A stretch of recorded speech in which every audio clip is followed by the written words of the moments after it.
تعسر وقلب بالخير وبك نستعين يا الله.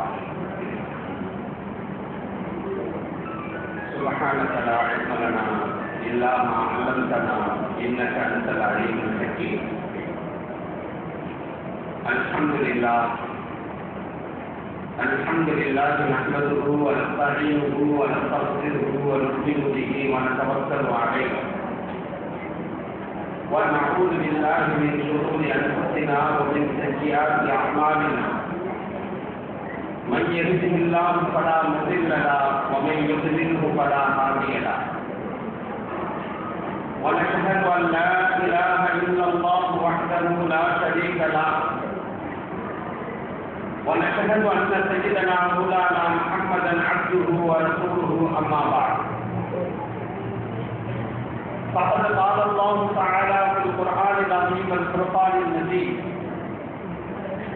أعوذ بالله السميع العليم من الشيطان الرجيم بفضل بسم الله الرحمن الرحيم. فليضحكوا قليلا وليبكوا كثيرا جزاء بما كانوا يكسبون.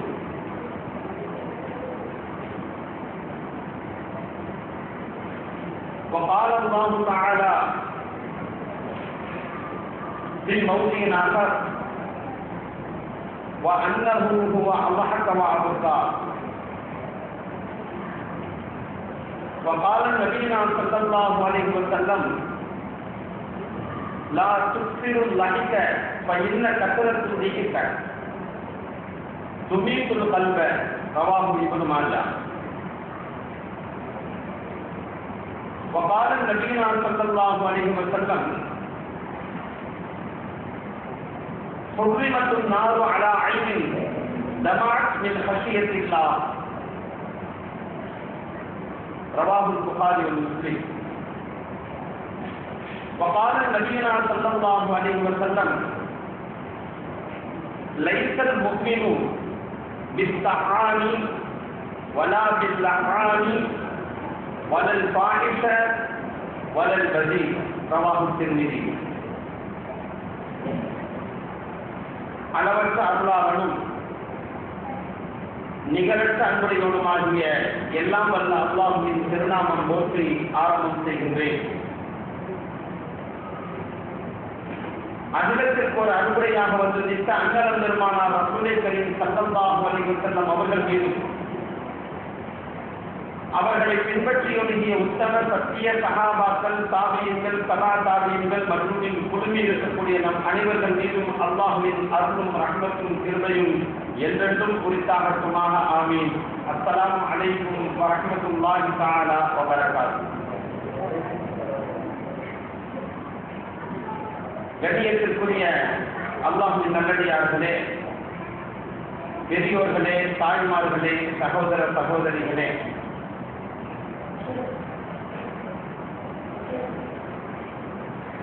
புனிதமான இந்த மாதாந்திர பயான் நிகழ்விலே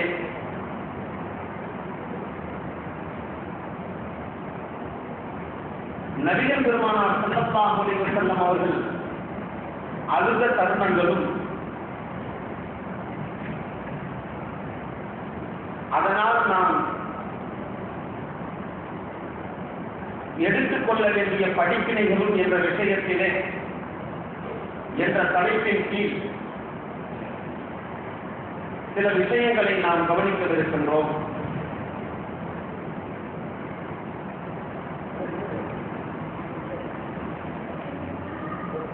அல்லாஹ் தஆலா மனிதனை படைத்து அந்த மனிதன் சில உணர்வுகளை வைத்திருக்கின்றான். மனிதன் அந்த உணர்வுகளை வெளிப்படுத்துவது இருக்கின்றதே, அது ஷரியத்துக்குட்பட்ட முறையிலே வெளிப்படுத்தப்படுமே, ஆனால் அது ஆரோக்கியமாக கருதப்படும். மனிதனுடைய உடல் எப்படி ஆரோக்கியமாக இருக்க வேண்டுமோ அதே போன்று அவனுடைய மனோபாவமும் ஆரோக்கியமாக இருக்க வேண்டும், மனநிலையும் ஆரோக்கியமாக இருக்க வேண்டும். உடல் ஆரோக்கியத்திற்கு அவனுடைய உறுப்புகள் அனைத்தும் தலை முதல் பாதம் வரை எல்லா உறுப்புகளையும் நாம் பராமரிக்கின்றோம். அதே போன்று மனிதனுடைய உறுப்புகளை எப்படி நாம் பராமரிக்கின்றோமோ அவனுடைய மனதையும் நாம் பராமரிக்க வேண்டும். மனதை பராமரிக்கக்கூடிய விதம் என்னவென்று சொன்னால் அதனுடைய உணர்வுகளை நாம் பராமரிக்க வேண்டும். மனிதனுடைய உணர்வுகளில் சந்தோஷம், துக்கம், கவலை இதெல்லாம் இயல்பான ஒரு உணர்வுகளாக இருக்கின்றன.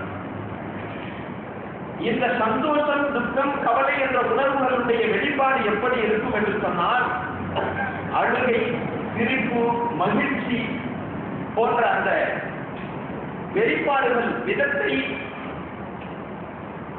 அதை சரியத்தினுடைய முறைப்படி மனிதன் அமைத்துக் கொண்டானே ஆனால் அந்த அழுகையை, அந்த சிரிப்பை, அந்த மகிழ்ச்சியை, அந்த துக்கத்தை மனிதன் சரியத்தினுடைய அமைப்பிலே வைத்துக் கொண்டானே ஆனால் அதுதான் அவன் உள்ளத்தை தூய்மைப்படுத்தி விட்டான், அதை செவ்வனே ஆக்கிக் கொண்டு விட்டான் என்று விளங்க முடியும் கண்ணியத்திற்குரியவர்களே. ஆனால் அதே நேரத்திலே அந்த உணர்வுகள் வெளிப்படும் பொழுது அந்த அழுகையாக இருப்பினும் சரி, அது துக்கமாக இருப்பினும் சரி, அது சிரிப்பாக, மகிழ்ச்சியாக எதுவாக இருந்தாலும் சரி, அதை தடுப்பது என்பது ஒருபோதும் அனுமதிக்கப்பட்டது அல்ல. அழுகை வந்தது என்று சொன்னால் அழுதுவிட வேண்டும், சிரிப்பு வந்தது என்று சொன்னால் சிரித்து விட வேண்டும், துக்கம் வந்தது என்று சொன்னால் அதை வெளிப்படுத்தி விட வேண்டும். ஆனால் அந்த அழக்கூடிய முறை, சிரிக்கக்கூடிய முறை, துக்கத்தை வெளிப்படுத்தக்கூடிய முறை சரியத்தினுடைய விதத்தின் பிரகாரம் இருக்குமேயாயின் அது அல்லாஹ்விற்கு மிக பொருத்தமானதாக ஆகிவிடும்.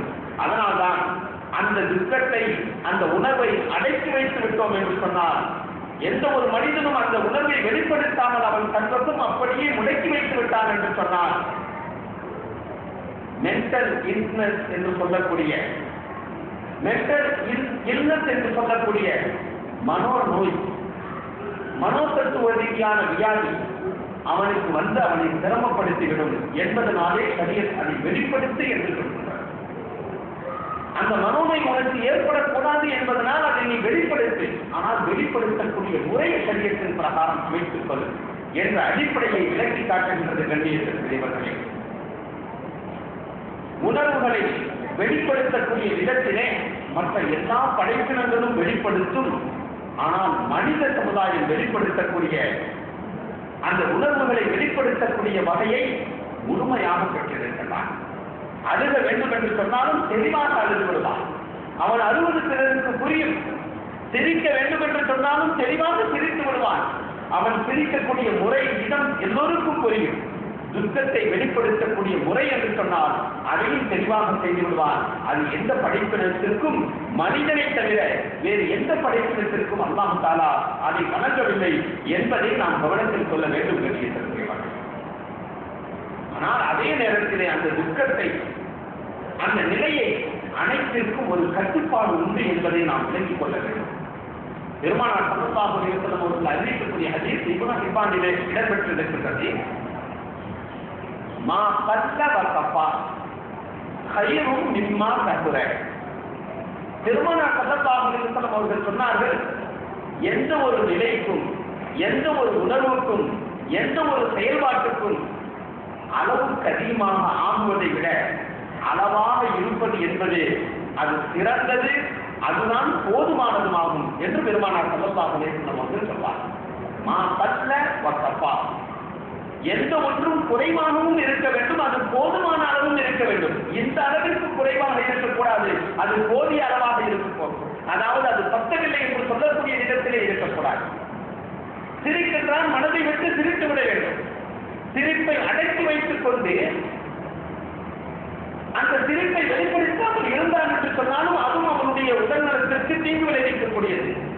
ஆனால் அதே நேரத்திலே சிரிப்பை வெளிப்படுத்தக்கூடிய வகையிலே விகாரமாக சிரிக்க முற்பட்டு விட்டான் என்று சொன்னால் அதுவும் தீங்கை ஏற்படுத்திவிடும். அதனால் தான் பெருமானார் ஸல்லல்லாஹு அலைஹி வஸல்லம் அவர்கள் ஒரு ஹதீஸ் ஷரீஃபிலே சொல்லி காட்டும் பொழுது, எந்த ஒரு மனிதன் அதிகமாக சிரிக்கின்றான், லா துக்திருல் வஹிக, சிரிப்பை அதிகப்படுத்துவானோ, எப்பொழுது பார்த்தாலும் சிரித்துக் கொண்டே இருப்பான், வெடி சிரிப்புடன் இருப்பான், எல்லா நிலையிலும் சிரிப்பான் என்ற விதத்தில் ஒருவன் இருக்கின்றான் என்று சொன்னார்.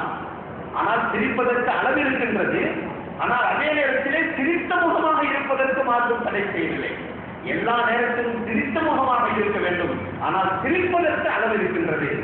இந்த கசுரத்தும் நிகழ்க்க சிரிப்பு என்பது நிகழ்ச்சி விடுமையானால் துணித்து கருத்தை மரணிக்க செய்துவிடும் என்று பெருமானார் ஸல்லல்லாஹு அலைஹி வஸல்லம் சொல்லி காட்டார். ஆக ஒரு முன்னினுடைய நல்ல பண்பு அவன் சிரிக்க முற்பட வேண்டும். அதே நேரத்திலே அளவாக அதை வைத்துக் கொள்ள வேண்டும். தேவைக்கேற்ப அவன் சிரிக்க வேண்டும். ஆனால் இன்முகத்துடன் இருப்பது இருக்கின்றதே, சிரித்த முகத்துடன் இருப்பது என்பது இருக்கின்றதே, அது எல்லா நேரத்திற்கும் அவனுக்கு பொருந்தும், அது சுன்னத்தாகும் என்ற விஷயத்தை நபி ஸல்லல்லாஹு அலைஹி வஸல்லம் அவர்கள் சொல்லி காட்டும் பொழுது அதை நாம் கவனத்தில் கொள்ள வேண்டும் என்று சொல்கிறார்கள். அதே போன்றுதான் கோபமும் கூட. கோபத்தை வெளிப்படுத்தக்கூடிய விதம், எந்த இடத்திலே கோபத்தை வெளிப்படுத்துவது ஹலாலாக இருக்குமோ அந்த இடத்திலே கோபத்தை வெளிப்படுத்தி விட வேண்டும். கோபம் என்பது ஷைத்தானுடைய செயல்பாடு என்று ஷரியத் சொல்லி காட்டுகின்றது. ஷைத்தானுடைய தூண்டுதலாகும் என்று ஷரியத் கோபத்தை பற்றி சொல்லி காட்டுகின்றது. ஆனால் அதே நேரத்திலே ஒரு இடத்திலே ஒரு தீமை நடைபெறுகின்றது என்று சொன்னால் அங்கு ஷரியத் கோபத்தை ஷைத்தானுடைய தன்மை என்று சொல்லுகின்றது என்று பார்த்து சிரித்துக் கொண்டு செல்வது இருக்கின்றது. இது முட்டாள்தனம் என்றும் ஷரியத் சொல்லி காட்டுகின்றது. அதே போன்று அந்த தீமையை தடுப்பதற்கு சக்தி இருந்தும் அதை தடுக்காமல் கோபப்படக்கூடாது என்று சொல்லுகின்றது என்பதற்காக வேண்டி திரும்பி வந்து விடுகின்றோம் என்று சொன்னால் அதை மார்க்கம் தடுக்கின்றது. கண்ணியத்திற்குரியவர்களே, நமக்கு தெரியும் ஹஜ்ரத் உமர் இப்னு கத்தாப் ரலியல்லாஹு தஆலா அவர்களுடைய தந்தையும் நம் எல்லோருக்கும் தெரியும். நாம் படித்திருக்கின்றோம், விளங்கி இருக்கின்றோம், பல விஷயங்களை நாம் அவர்களை பற்றி கேட்டு இருக்கின்றோம். அவர்களுடைய இயற்கையான சுபாவமே கோபமுடைய தன்மை. எதற்கெடுத்தாலும் கோபத்தை உட்பளிக்கக்கூடியவர்களாக இருப்பார்கள். இஸ்லாத்திற்கு முன்பதாக அதே கோபத்தை அல்லாஹ்வுடைய கோபத்தை வரவழைக்கக்கூடிய விதத்திலே பயன்படுத்திக் கொண்டிருந்தார்கள். இஸ்லாத்தை தழுவியதற்கு பிறகு அல்லாஹ்வுடைய பொருத்தத்தை வரவழைக்கக்கூடிய விதத்திலே கோபத்தை பயன்படுத்தக்கூடியவர்களாக இருந்தார்கள். இரண்டு நிலைகளிலும் அவர்கள் கோபத்தை காண்பித்தார்கள். கோபம் என்ற அந்த உணர்வை ஷரியத் கூடாது என்று சொல்லுகின்றது. ஆனால் எந்த இடத்திலே அது ஆகுமாக்கப்பட்டதோ, எந்த இடத்திலே அதை வெளிப்படுத்த வேண்டுமோ அந்த இடத்திலே நீ வெளிப்படுத்த என்று ஷரியத் சொல்லி காட்டுகின்றது. அதுதான் ஹஜ்ரத் உமர் இப்னு கத்தாப் ரலியல்லாஹு தஆலா அன்ஹு அவர்களுடைய நிலையில் ஏற்பட்டது என்பதை நாம் கவனத்தில் கொள்ள வேண்டும் என்று அதனால்தான் ஏற்பட்ட ஹதீஸிலே பெருமானார் ஸல்லல்லாஹு அலைஹி வஸல்லம் அவர்கள் சொல்லி காட்டும் பொழுது லைஸல் முஃமினு பிஸ்ஸஹான், மூமின் என்னக்கூடியவன் பிறரை காயப்படுத்தக்கூடியவனாக ஒருபோதும் இருக்க மாட்டான். வலாபில் ஆணி, பிறரை சதிக்கக்கூடியவனாக ஒருபோதும் இருக்க மாட்டான். வலா பாஹிஷ, பிறருடைய மனம் கஷ்டப்படக்கூடிய அசிங்கமான வார்த்தைகளை பேசக்கூடியவனாக மூமின் இருக்க மாட்டான். வலா பதி, அருவருப்பான வார்த்தைகளை மூமின் பேச மாட்டான் என்று பெருமானார் ஸல்லல்லாஹு அலைஹி வஸல்லம் அவர்கள் சொல்லக்கூடிய ஹதீஸை நாம் கவனத்தில் கொண்டு கோபத்தை வெளிப்படுத்தும் போதும் அந்த இடத்திலே ஒரு நிதானம் தேவை என்பதை நாம் விளங்கிக் கொள்ள வேண்டும் என்று சொல்கிறார்கள். தபூக் யுத்தத்தின் போது பெருமானார் ஸல்லல்லாஹு அலைஹி வஸல்லம் அவர்களுடன் அறிவிப்பு செய்ததற்கு பிறகு எல்லா சஹாபாக்களும் புறப்பட்டு விட்டார்கள். சிலர் நிர்பந்தத்தின் காரணமாக தங்கிவிட்டார்கள். ஆனால் நிர்பந்தம் இல்லாமலே சில பேர்கள் தங்கினார்கள். அதில் கஅப் ரலியல்லாஹு தஆலா அவர்கள் ஒருவர். தபூக் யுத்தத்தின் போது பெருமானார் ஸல்லல்லாஹு அலைஹி வஸல்லம் அவர்கள் புறப்பட்டு விட்டார்கள். அவர்களுடன் சேர்ந்து புறப்பட வேண்டிய கஅப் ரலியல்லாஹு தஆலா அவர்கள் எந்தவித காரணமும் இல்லாமல் புறப்படவில்லை, தங்கிவிட்டார்கள். இதன் காரணமாக கோபம் கொண்ட பெருமானார் ஸல்லல்லாஹு அலைஹி வஸல்லம் அவர்கள் சில நாட்கள் அவர்களிடத்திலே பேசாமல் தான் இருந்தார்களே ஒழிய அவர்களுக்கென்று இஸ்லாத்தை விட்டு வெளியே போய்விடும் அளவிற்கு அல்லது அவர்களை உதாசீனப்படுத்தக்கூடிய அளவிற்கு அல்லது அவர்களை மனிதனுடைய தரத்திலிருந்து கம்மியாக விடக்கூடிய அளவிற்கு அவர்களுடைய கோபம் வெளியாகவில்லை என்று. அதே போன்று நமக்கெல்லாம் தெரியும் இஃப்க் என்று சொல்லக்கூடிய சம்பவம். ஹஜ்ரத் ஆயிஷா ரலியல்லாஹு தஆலா அன்ஹா அவர்கள் மீது மக்களுக்கு காபிர்கள் விபச்சாரப்படியை சுமத்தினார்கள். அந்த சம்பவம் நமக்கு தெரியும். நபி ஸல்லல்லாஹு அலைஹி வஸல்லம் அவர்களுக்கு அந்த நேரத்திலே அது அந்த விஷயம் ஒரு பெரிய கவலைக்குரிய ஒரு விஷயமாக தோன்றியது. ஆயிஷாவின் மீது கோபமும் ஏற்பட்டது. ஆனால் அந்த கோபத்தினுடைய அளவு எந்த அளவிற்கு வைத்திருந்தார்கள்? சஹீஹான ஹதீஸின் பிரகாரம் ஹஜ்ரத் அன்னை ஆயிஷா ரலியல்லாஹு தஆலா அன்ஹா அவர்களிடத்திலே பெருமானார் ஸல்லல்லாஹு அலைஹி வஸல்லம் அவர்கள் 50 நாட்கள் மட்டும் பேசவில்லை. பேச மட்டும் இல்லை, எந்த வார்த்தையும் சொன்னார்களா என்று சொன்னால் ஒருபோதும் எந்த வார்த்தையும் சொல்லவில்லை. நல்ல விளைவிக்கணும். கோபத்தை வெளிப்படுத்துவது என்பது மார்க்கம் அனுமதித்த ஒரு விஷயம். பெருமானார் ஸல்லல்லாஹு அலைஹி வஸல்லம் அவர்களுக்கு ஒரு தர்ம சங்கடமான சூழ்நிலை ஏற்பட்டுவிட்டது. அவர்களுடைய மனைவி உம்மஹாத்துல் முஃமினீன் என்று சொல்லக்கூடிய மூமின்களுடைய தாயாகிய ஹஜ்ரத் ஆயிஷா ரலியல்லாஹு தஆலா அன்ஹா அவர்கள் மீதே விபச்சாரப்படி சுமத்தப்பட்டு விட்டது. அது தெளிவாக்கப்படவில்லை. நபிகளாருக்கு அது வெளிப்படுத்தப்படவில்லை. உண்மை நிலை தெரியவில்லை. இருப்பினும் கோபம் ஏற்பட்டதுதான். ஆனால் கோபத்தினுடைய அளவை நிதானமாக வைத்தார்கள். 50 நாட்கள் மட்டும் பேசவில்லை. அதற்கு பிறகு விஷயம் தெரிந்ததற்கு பிறகு ஆயிஷாவே இதோ வாரும் என்று சொல்லி அருகாமைக்கு சென்று அழைத்த போது ஆயிஷா ரலியல்லாஹு தஆலா அன்ஹா அவர்கள்தான் கோபப்பட்டு அண்ணல் பெருமானார் ஸல்லல்லாஹு அலைஹி வஸல்லம் அவர்களுடைய நெஞ்சின் மீது கையை வைத்து உங்களிடத்திலே நான் பேச மாட்டேன் என்று தடுத்தார்கள். என்னை தூய்மைப்படுத்திய அந்த அல்லாஹ்விற்கு முதலிலே நான் நன்றி செலுத்துகின்றேன் என்று அந்த ஆயத் இன்னல்லதீன ஜாவு பில் இஃகி உஸ்பத்தும் மின்கும் என்று அல்லாஹ் திருவசனத்தை அனுப்பி ஆயிஷா ரலியல்லாஹு தஆலா அன்ஹா அவர்களை தூய்மைப்படுத்தியவுடன் சஜிதாவிலே இருந்தார்களே ஒழிய அவர்களும் கணவனை இழிவாக பேசிவிடவில்லை. கோபத்தினுடைய அளவு நிதானமாக இரு தரப்பிலும் இருந்தது என்பதுதான் நாம் படிப்பினை பெற வேண்டிய விஷயம். கோபம் என்பது ஒரு உணர்வு. தர்ம சங்கடமான சூழ்நிலைக்கு ஏற்பட்டு விட்டது. இருப்பினும் இரு சாராரும் என்ன செய்தார்கள்? கணவனாக இருந்த பெருமானார் ஸல்லல்லாஹு அலைஹி வஸல்லம் அவர்களும் நிதானம் செலுத்தினார்கள். மனைவியாக இருந்த ஹஜ்ரத் அன்னை ஆயிஷா ரலியல்லாஹு தஆலா அன்ஹா அவர்களும் நிதானம் செலுத்தினார்கள். இருவர்களுடைய நிதானத்திற்கு மத்தியிலே அந்த கோபம் இருந்தது. அதற்கு பிறகு தெளிவுபடுத்தப்பட்டதற்கு பிறகு வாழ்க்கையில் எந்தவித பாதிப்பும் ஏற்படவில்லை. யதார்த்தமான வாழ்க்கை அவர்கள் துவங்கிவிட்டார்கள். இது ஒரு மிகப்பெரும் படிப்பினையாக நமக்கு நிகழவில்லையா? இன்று வாழ்க்கையில் இணைந்து விட்ட நாம் மனைவியிடத்திலே ஏதாவது ஒரு பிரச்சனை ஏற்பட்டு விட்டது என்று சொன்னால், யாராவது ஏதாவது ஒரு விஷயத்தை சொல்லிவிட்டார்கள் என்று சொன்னால், என்று நமது நிலை என்னவாக இருக்கின்றது என்று நம்மை நாம் சிந்தனை செய்து பார்க்க வேண்டும். அப்படியே செஞ்சா மனைவியை பற்றி மாமியாரோ அல்லது நாத்தனாரோ ஏதோ ஒரு விஷயத்தை போட்டு விட்டார்கள் என்று சொன்னால், இன்று நாம் சிந்திக்காததின் காரணத்தினால், கோபத்தை கட்டுப்படுத்தாததின் காரணத்தினால் எல்லைக்கு மிஞ்சி நாம் செய்து விடுகின்றோம். இதோ உன்னை தலாக்கு விட்டு விடுகின்றேன் என்று சொல்லி தலாக்கிற்கே வந்து விடுகின்றார். கோபத்தை வெளிப்படுத்த சொல்லி சரீரத்தை அனுமதி தருகின்றது. ஆனால் அந்த கோபம் மிதமிஞ்சி விட்டது என்று சொன்னால் அது சைத்தானுடைய நிலைக்கு உருவாக்கி விடுகின்றது என்ற அந்த நிலையை நாம் ஏன் உணர மறுக்கின்றோம். உடனே என்ன செஞ்சோம்? யாருடைய பேச்சாவது கேட்டு உடனே தலாக். பிறகு திருட்டுத்தனம் செய்வதற்கு நாம் முற்பட்டு விடுகின்றோம். கை செய்தப்படலாம். பிறகு நான் தலாக் சொல்லிட்டேன், என்னன்னு தெரியாமலே தலாக் சொல்லிட்டேன், ஏன் இப்படி செஞ்சேன்னு எனக்கு தெரியல. அதுக்கு பிறகு என்ன சட்டம்? அப்பா சட்டம்லாம் உங்களுக்கு சாத்தியக்கூட ஆகாது. அதுக்கு பிறகு நீ இப்படி அதற்குரிய பரிகாரத்தை தேடிக்கொள்ள வேண்டும் என்று குர்ஆன் சொல்லுகின்றது என்று சொன்னதற்கு பிறகு இதெல்லாம் இந்த காலத்துல செய்ய முடியுமாங்க அப்படின்னு அப்புறம் கை செய்தப்படலாம். அதுக்கு பிறகு திருட்டுத்தனமான வாழ்க்கை, விபச்சார வாழ்க்கையை கூட துவங்குகின்ற தம்பதிகளை நாம் பார்க்கின்றோம். வெளியேற்றக்கூடியவர்களே, சரியத்தினை அவரிடத்திலே சேரக்கூடாது. ஒன்று திருமணம் முடித்து கொள், அல்லது அவனை தகச்சீல் என்று சொல்லக்கூடிய பிறருக்கு திருமணம் முடித்து அதை தலாக்கு செய்ததற்கு பிறகு அதற்கு பிறகு இதா இருந்து அதற்கு பிறகு நீ திருமணம் முடி என்று குர்ஆன் சொல்லக்கூடிய இந்த விஷயத்திற்கு கட்டுப்படாமல் என்ன சொல்லுகின்றார்? நான் எங்கேயாவது வச்சு வாழ்ந்துக்கிறேன், நீங்க கண்டுக்கிறாம இருக்க அப்படின்னு சொல்லிட்டு திருட்டுத்தனமான வாழ்க்கை, விபச்சார வாழ்க்கையை தோன்றுகின்றான். இது எதன் விளைவு? கண்ணியத்திற்குரியவர்களே, ஷரியத் சொன்னதல்லவா கோபத்தை வெளிப்படுத்து, ஆனால் அதற்குரிய வரைமுறை இருக்கின்றது என்று ஷரியத் சொன்னதை மறந்துவிட்டதின் விளைவாக என்று தனது மனைவியையே விபச்சார வாழ்க்கையால் நடத்தக்கூடிய நிலை எதன் காரணமாக ஏற்பட்டது? அந்த கோபத்தினுடைய விளைவாக அல்லவா ஏற்பட்டது. உணர்வுகளை வெளிப்படுத்த வேண்டும் என்று ஷரியத் சொல்லுகின்றது. வெளிப்படுத்தவில்லை என்று சொன்னால் மனநோய்க்கு நீ ஆளாகி விடுவாய் என்று சொல்லி காட்டுகின்றது. இப்படி ஒவ்வொரு விஷயத்தையும் நாம் பார்க்கும் பொழுது நாம் இதில் கூட ஒரு கட்டுப்பாடு இருக்க வேண்டும் என்பதை மிக தெளிவாக விளக்கி காட்டுகிறது.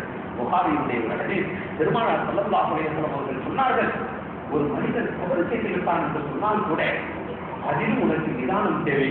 3 நாட்களுக்கு மேல் நீ கேட்காமல் இருக்க வேண்டாம் எந்த ஒரு முக்கியத்திலும் என்று அதற்கு நிதானத்தை பெருமானார் ஸல்லல்லாஹு அலைஹி வஸல்லம் அவர்கள் வகுத்து கொண்டிருக்கிறார்கள். ஆக கோபம் என்பது ஒரு உணர்வு. இப்படி எந்த உணர்வாக இருந்தாலும் சரி, ஆசை இச்சை என்பது மனிதனுக்கு இயல்பானதாக இருக்கின்றது. அதிலும் நிதானம் தேவை. இச்சையை ஏற்படுத்தி விட்டார் என்று சொன்னால் பிறகு அங்கு தவறுகள் நிகழக்கூடிய சூழ்நிலை உருவாகிவிடுகிறது. அதே போன்று ஒவ்வொரு உணர்விற்கும் ஷரியத் ஒரு வரைமுறையை வகுத்து தருகின்றது. அதே போன்றுதான் இங்கு அழுகைக்கும் ஷரியத் வரைமுறையை வகுத்து தருகின்றது. கண்ணியத்திற்குரியவர்களே, துக்கம் கவலை வரும் பொழுது அழுவதற்கு இஸ்லாம் அனுமதி தருகின்றது. அழுவதற்கு இஸ்லாம் தடை செய்யவில்லை. துக்கம் உங்களுக்கு ஏற்பட்டது என்று சொன்னால் நீங்கள் அழுகுங்கள் என்று சொல்கின்றது. உங்களுக்கு அழுகை வந்தது என்று சொன்னால் வெளிப்படுத்தி விட வேண்டும். அழுகையை அடக்கி வைத்துக் கொண்டு துக்கத்தை வெளிப்படுத்தி விடாமல் யாரிடத்திலும் சொல்லாமல் அவன் வைத்திருந்தான் என்று சொன்னால் அவன் அந்த நோய்க்கு உட்படுகின்றான். அந்த நோய் அவனை தாக்கிவிடுகின்றது. மனோதத்துவ ரீதியான நோய் அவனை இயலாமையில் ஆக்கி விடுகின்றது, முடமாக்கி விடுகின்றது. அதன் காரணமாக அதையும் வெளிப்படுத்த வேண்டும்.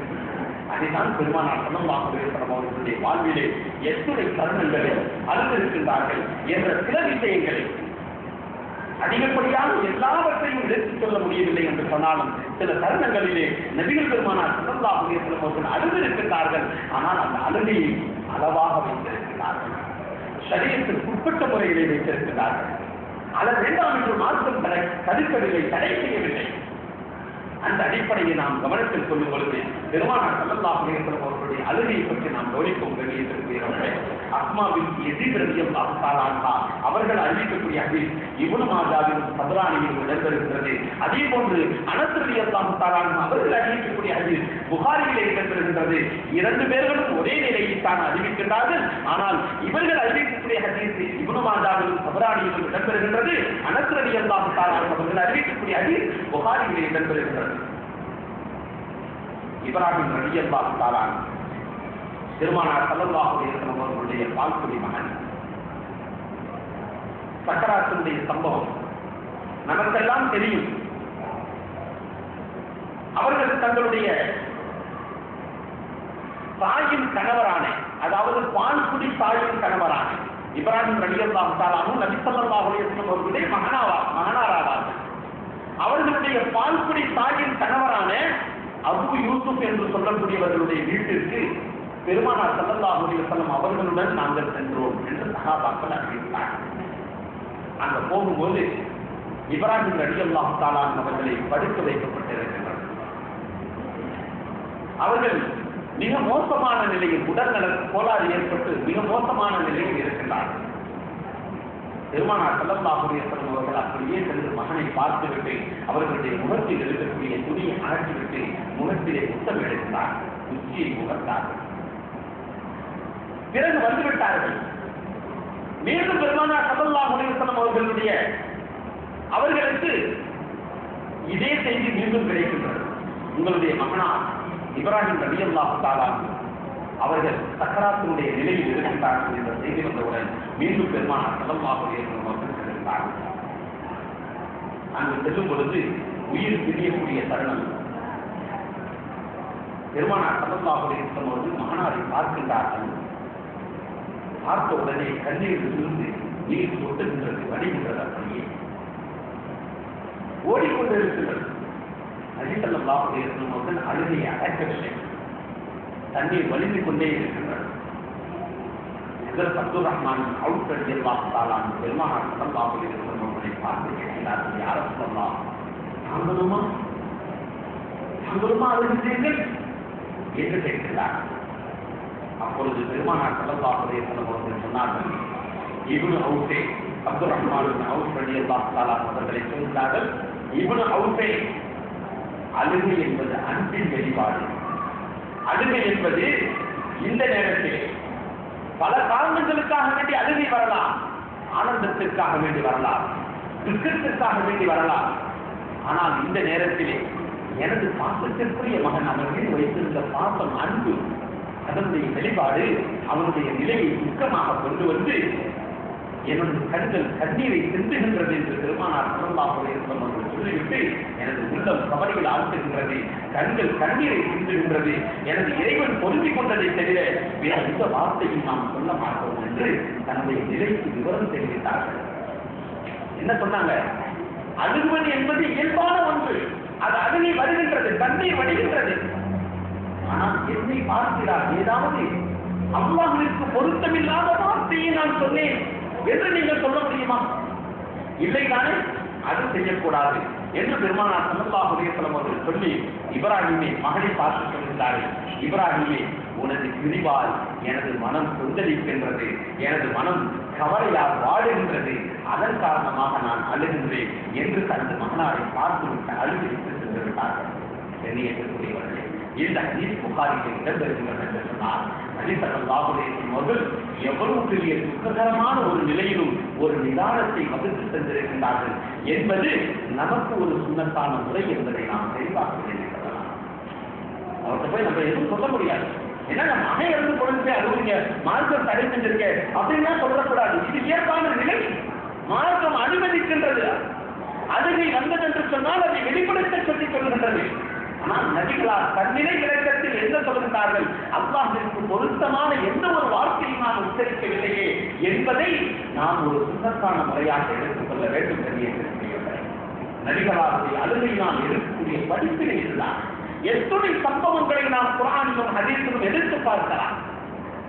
பெருமானார் ஸல்லல்லாஹு அலைஹி வஸல்லம் அவர்களுடைய சம்பவங்களை விளக்கக்கூடிய எத்தனையோ ஆயத்தினுடைய சபபே நுஸூல் என்று சொல்லக்கூடிய சம்பவத்தை, குர்ஆனுடைய வசனம் இறங்க வேண்டிய சூழ்நிலையை வகுக்கக்கூடிய சம்பவத்தை நாம் பார்க்கும் பொழுது நபி ஸல்லல்லாஹு அலைஹி வஸல்லம் அவர்கள் அழுதிருக்கிறார்கள். ஆனால் அத்துணை அழுகையின் போது பொறுமை காத்து அழுதிருக்கிறார்கள், குழப்பம் இல்லாமல் அழுதிருக்கிறார்கள். அத்தோடு மட்டுமல்லாமல் ஒவ்வொரு அழுகையின் போதும் நபி ஸல்லல்லாஹு அலைஹி வஸல்லம் அவர்கள் துஆ செய்தே இருக்கின்றார்கள் என்பதை நாம் ஒரு பெரிய ஒரு முன்மாதிரியாக எடுத்துக்கொள்ள வேண்டும் என்று சொல்லுகிறார்கள். இதை ஒரு பெரிய துக்கம் இருக்க முடியாது. நாம் பெற்றெடுத்த மகன் இறந்து போய் வஃபாத்தாக போய் முன்னிலையில் இருக்கின்றான் என்று சொன்னால் எந்த ஒரு மனதும் கலங்காத மனது இருக்கார், அது இயல்புதான். ஆனால் அதே நேரத்திலே ஷரியத் சொல்லக்கூடிய விதம் என்னவென்று சொன்னால், அதற்காகவே நீ குழம்பிவிடாது. அல்லாஹ் என்று நாம் செய்கின்றோமே, உனக்கு கண் இருக்காங்களா? என்னைதான் நீ பார்த்தியா? என் குடும்பத்துலதான் இந்த புத்திமன்ற உடனும் நீ நடத்திட்டு இருக்கியா? ஒரே ஒரு புள்ள நான் பெற்றெடுத்து நான் வளர்த்துக் கொண்டிருக்கின்றேனே, இந்த பிள்ளையை நீ எடுத்துக்கிட்டியே, எனக்கு வேற எதை எடுத்தா கூட பரவாயில்ல, என் கடை வியாபாரம் போச்சுன்னா கூட நான் கவலைப்படல. அப்பயும் அதுதான் குழம்புவாரு. அந்த நேரத்திலும் அதே குழப்பம் தான் இருக்கும். இது இறைவனுடைய நாட்டத்தினால் ஏற்பட்ட ஒரு சூழ்நிலை என்பதை மட்டும் நாம் விலகிக் கொண்டு வார்த்தையால் எதையும் பேசிவிடாமல் இருக்கக்கூடிய கண்மணிகளுக்கு, இருக்கக்கூடிய பெண்மணிகளுக்கு பெருமானார் ஸல்லல்லாஹு அலைஹி வஸல்லம் அவர்கள் தரக்கூடிய சுவன செய்தி என்ன தெரியுமா? தங்களுடைய பிள்ளைகளுடைய வஃபாத்தின் போது எந்த பெற்றோர் பொறுமை காத்திருப்பார்களோ, புலம்பாமல் இருப்பார்களோ, அல்லாஹ்வே நீ நாடி விட்டால் அது நடந்துதான் தீரும், என்னால் ஒன்றும் செய்ய முடியாது என்று தங்களை அடக்கிக் கொள்வார்களோ அவர்களுக்கு அல்லாஹ் சுவனத்தை வாஜிபாக ஆக்குகின்றான் என்ற தெளிவான ஹதீஸ் புகாரியிலும் பதிவாகியிருக்கிறார்.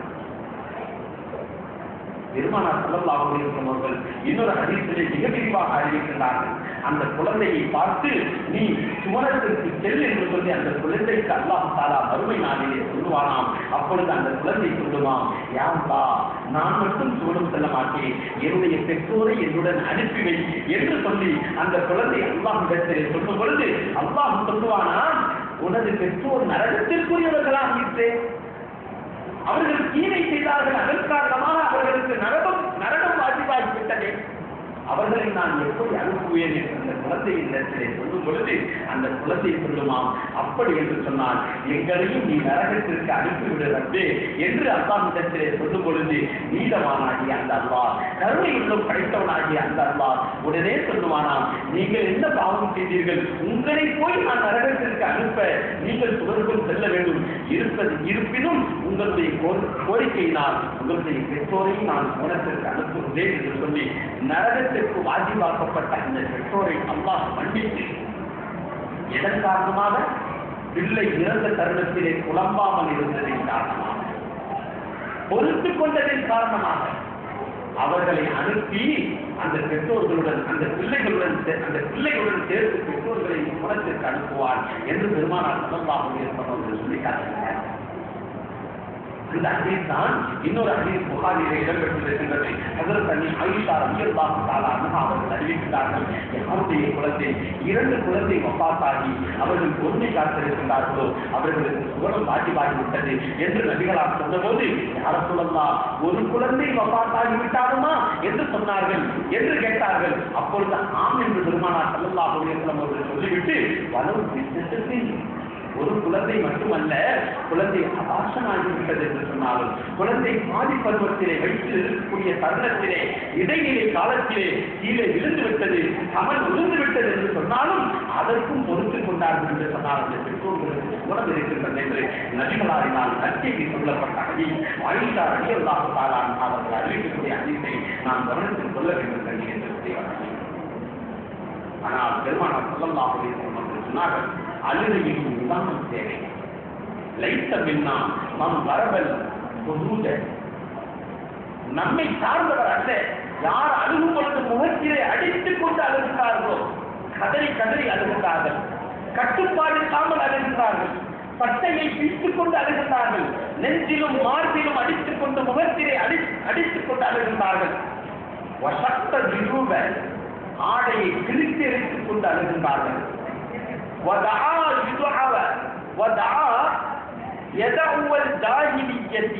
ஜாஹிலியான வார்த்தைகள், மனமைத்தனமான வார்த்தைகளை புலம்பிக் கொண்டு அழுகின்றார்கள், முகத்தில் அடித்துக் கொண்டு ஆடையை பிடித்துக் கொண்டு தேவையில்லாத வார்த்தைகளை கொண்டு புலம்பிக் கொண்டு யார் அழுகின்றார்களோ, நைத்தமின்னா அவர்கள் என்னை சார்ந்தவர்கள் அல்ல, நம்மை சார்ந்தவர்கள் அல்ல என்று பெருமானார் ஸல்லல்லாஹு அலைஹி வஸல்லம் சொல்லக்கூடிய ஹதீஸ் புகாரியிலே இடம்பெறுகின்றது என்று சொன்னார். கண்ணியத்திற்குரியவர்களே, நாம் விலகிக் கொள்ள வேண்டும். அழுகையிலும் நிதானம் தேவை என்பதை நாம் விலகிக் கொள்ள வேண்டும். கோபத்தையும் வெளிப்படுத்தலாம், அழுகையையும் வெளிப்படுத்தலாம், ஆனால் எல்லாவற்றிலும் நிதானம் தேவை என்பதை நாம் விலகிக் கொள்ள வேண்டும். கண்ணியத்திற்குரியவர்களே, அதே போன்று மற்றொரு ஹதீஸ் இடம்பெறுகின்றது. முஸ்னத் அபீ ஷைபா என்று சொல்லக்கூடிய கிரந்தத்திலே இடம்பெற வைக்கிறார்கள். என்ன நாங்கள் புகாரி முஸ்லிம் தான் கேள்விப்பட்டிருக்கோம், முஸ்னத் அபீ ஷைபாவா என்று ஒரு சந்தேகம் எழலாம். இருக்கக்கூடிய நிறைய ஹதீஸ் முஸ்னத் அபீ ஷைபாவில் அதிகமான ஹதீஸ்கள் அதிகமாக இருக்கின்றன. ஆனா அந்த ஹதீஸுடைய தொகுப்புகள் வராததன் காரணத்தினால் அதனுடைய தொகுப்பு வெளியே வரல, அதனுடைய தமிழாக்கம் வெளியே வரல, அப்படிங்கிறதுனால நமக்கு தெரியல. ஆனால் அந்த ஹதீஸ்ல நிறைய சஹீஹான ஹதீஸ் இடம்பெற்றிருக்கின்றது. கண்ணியத்திற்குரியவர்களே, முஸ்னத் அபீ ஷைபா என்று சொல்லக்கூடிய கிரந்தம், அதிலே இடம்பெற்றிருக்கக்கூடிய ஒரு ஹதீஸ், பெருமானார் ஸல்லல்லாஹு அலைஹி வஸல்லம் அவர்கள் மக்காவிலிருந்து மதீனாவிலிருந்து மக்காவுக்கு வந்து கொண்டிருக்கிறார். அப்பொழுது ஒரு இடத்தில் இருந்து நின்று கொண்டு கடுமையாக அழுகின்றார். சஹாபாக்கள் பக்கத்தில் இருக்கக்கூடியவர்கள், யார் சொல்லலாம், இந்த இடத்தில் நின்று கொண்டு நீங்கள் அழுகிறீர்களே, இதற்குரிய காரணம் என்ன என்று பெருமானார் ஸல்லல்லாஹு அலைஹி வஸல்லம் அவர்களிடத்திலே கேட்கிறார்கள். அப்பொழுது நபி ஸல்லல்லாஹு அலைஹி வஸல்லம் அவர்கள் சொல்லி காட்டுகிறார்கள், இந்த இடத்தில் தான் எனது தாயார் அவர்களுடைய மக்பரா இருக்கின்றது, அடக்கத்தலம் இருக்கின்றது, அவர்கள் அடக்கமாகி இருக்கக்கூடிய இடம் இருக்கின்றது, கபர் இருக்கின்றது என்று சொல்லுகிறார்கள். சொல்லிவிட்டு சொன்னார்கள்,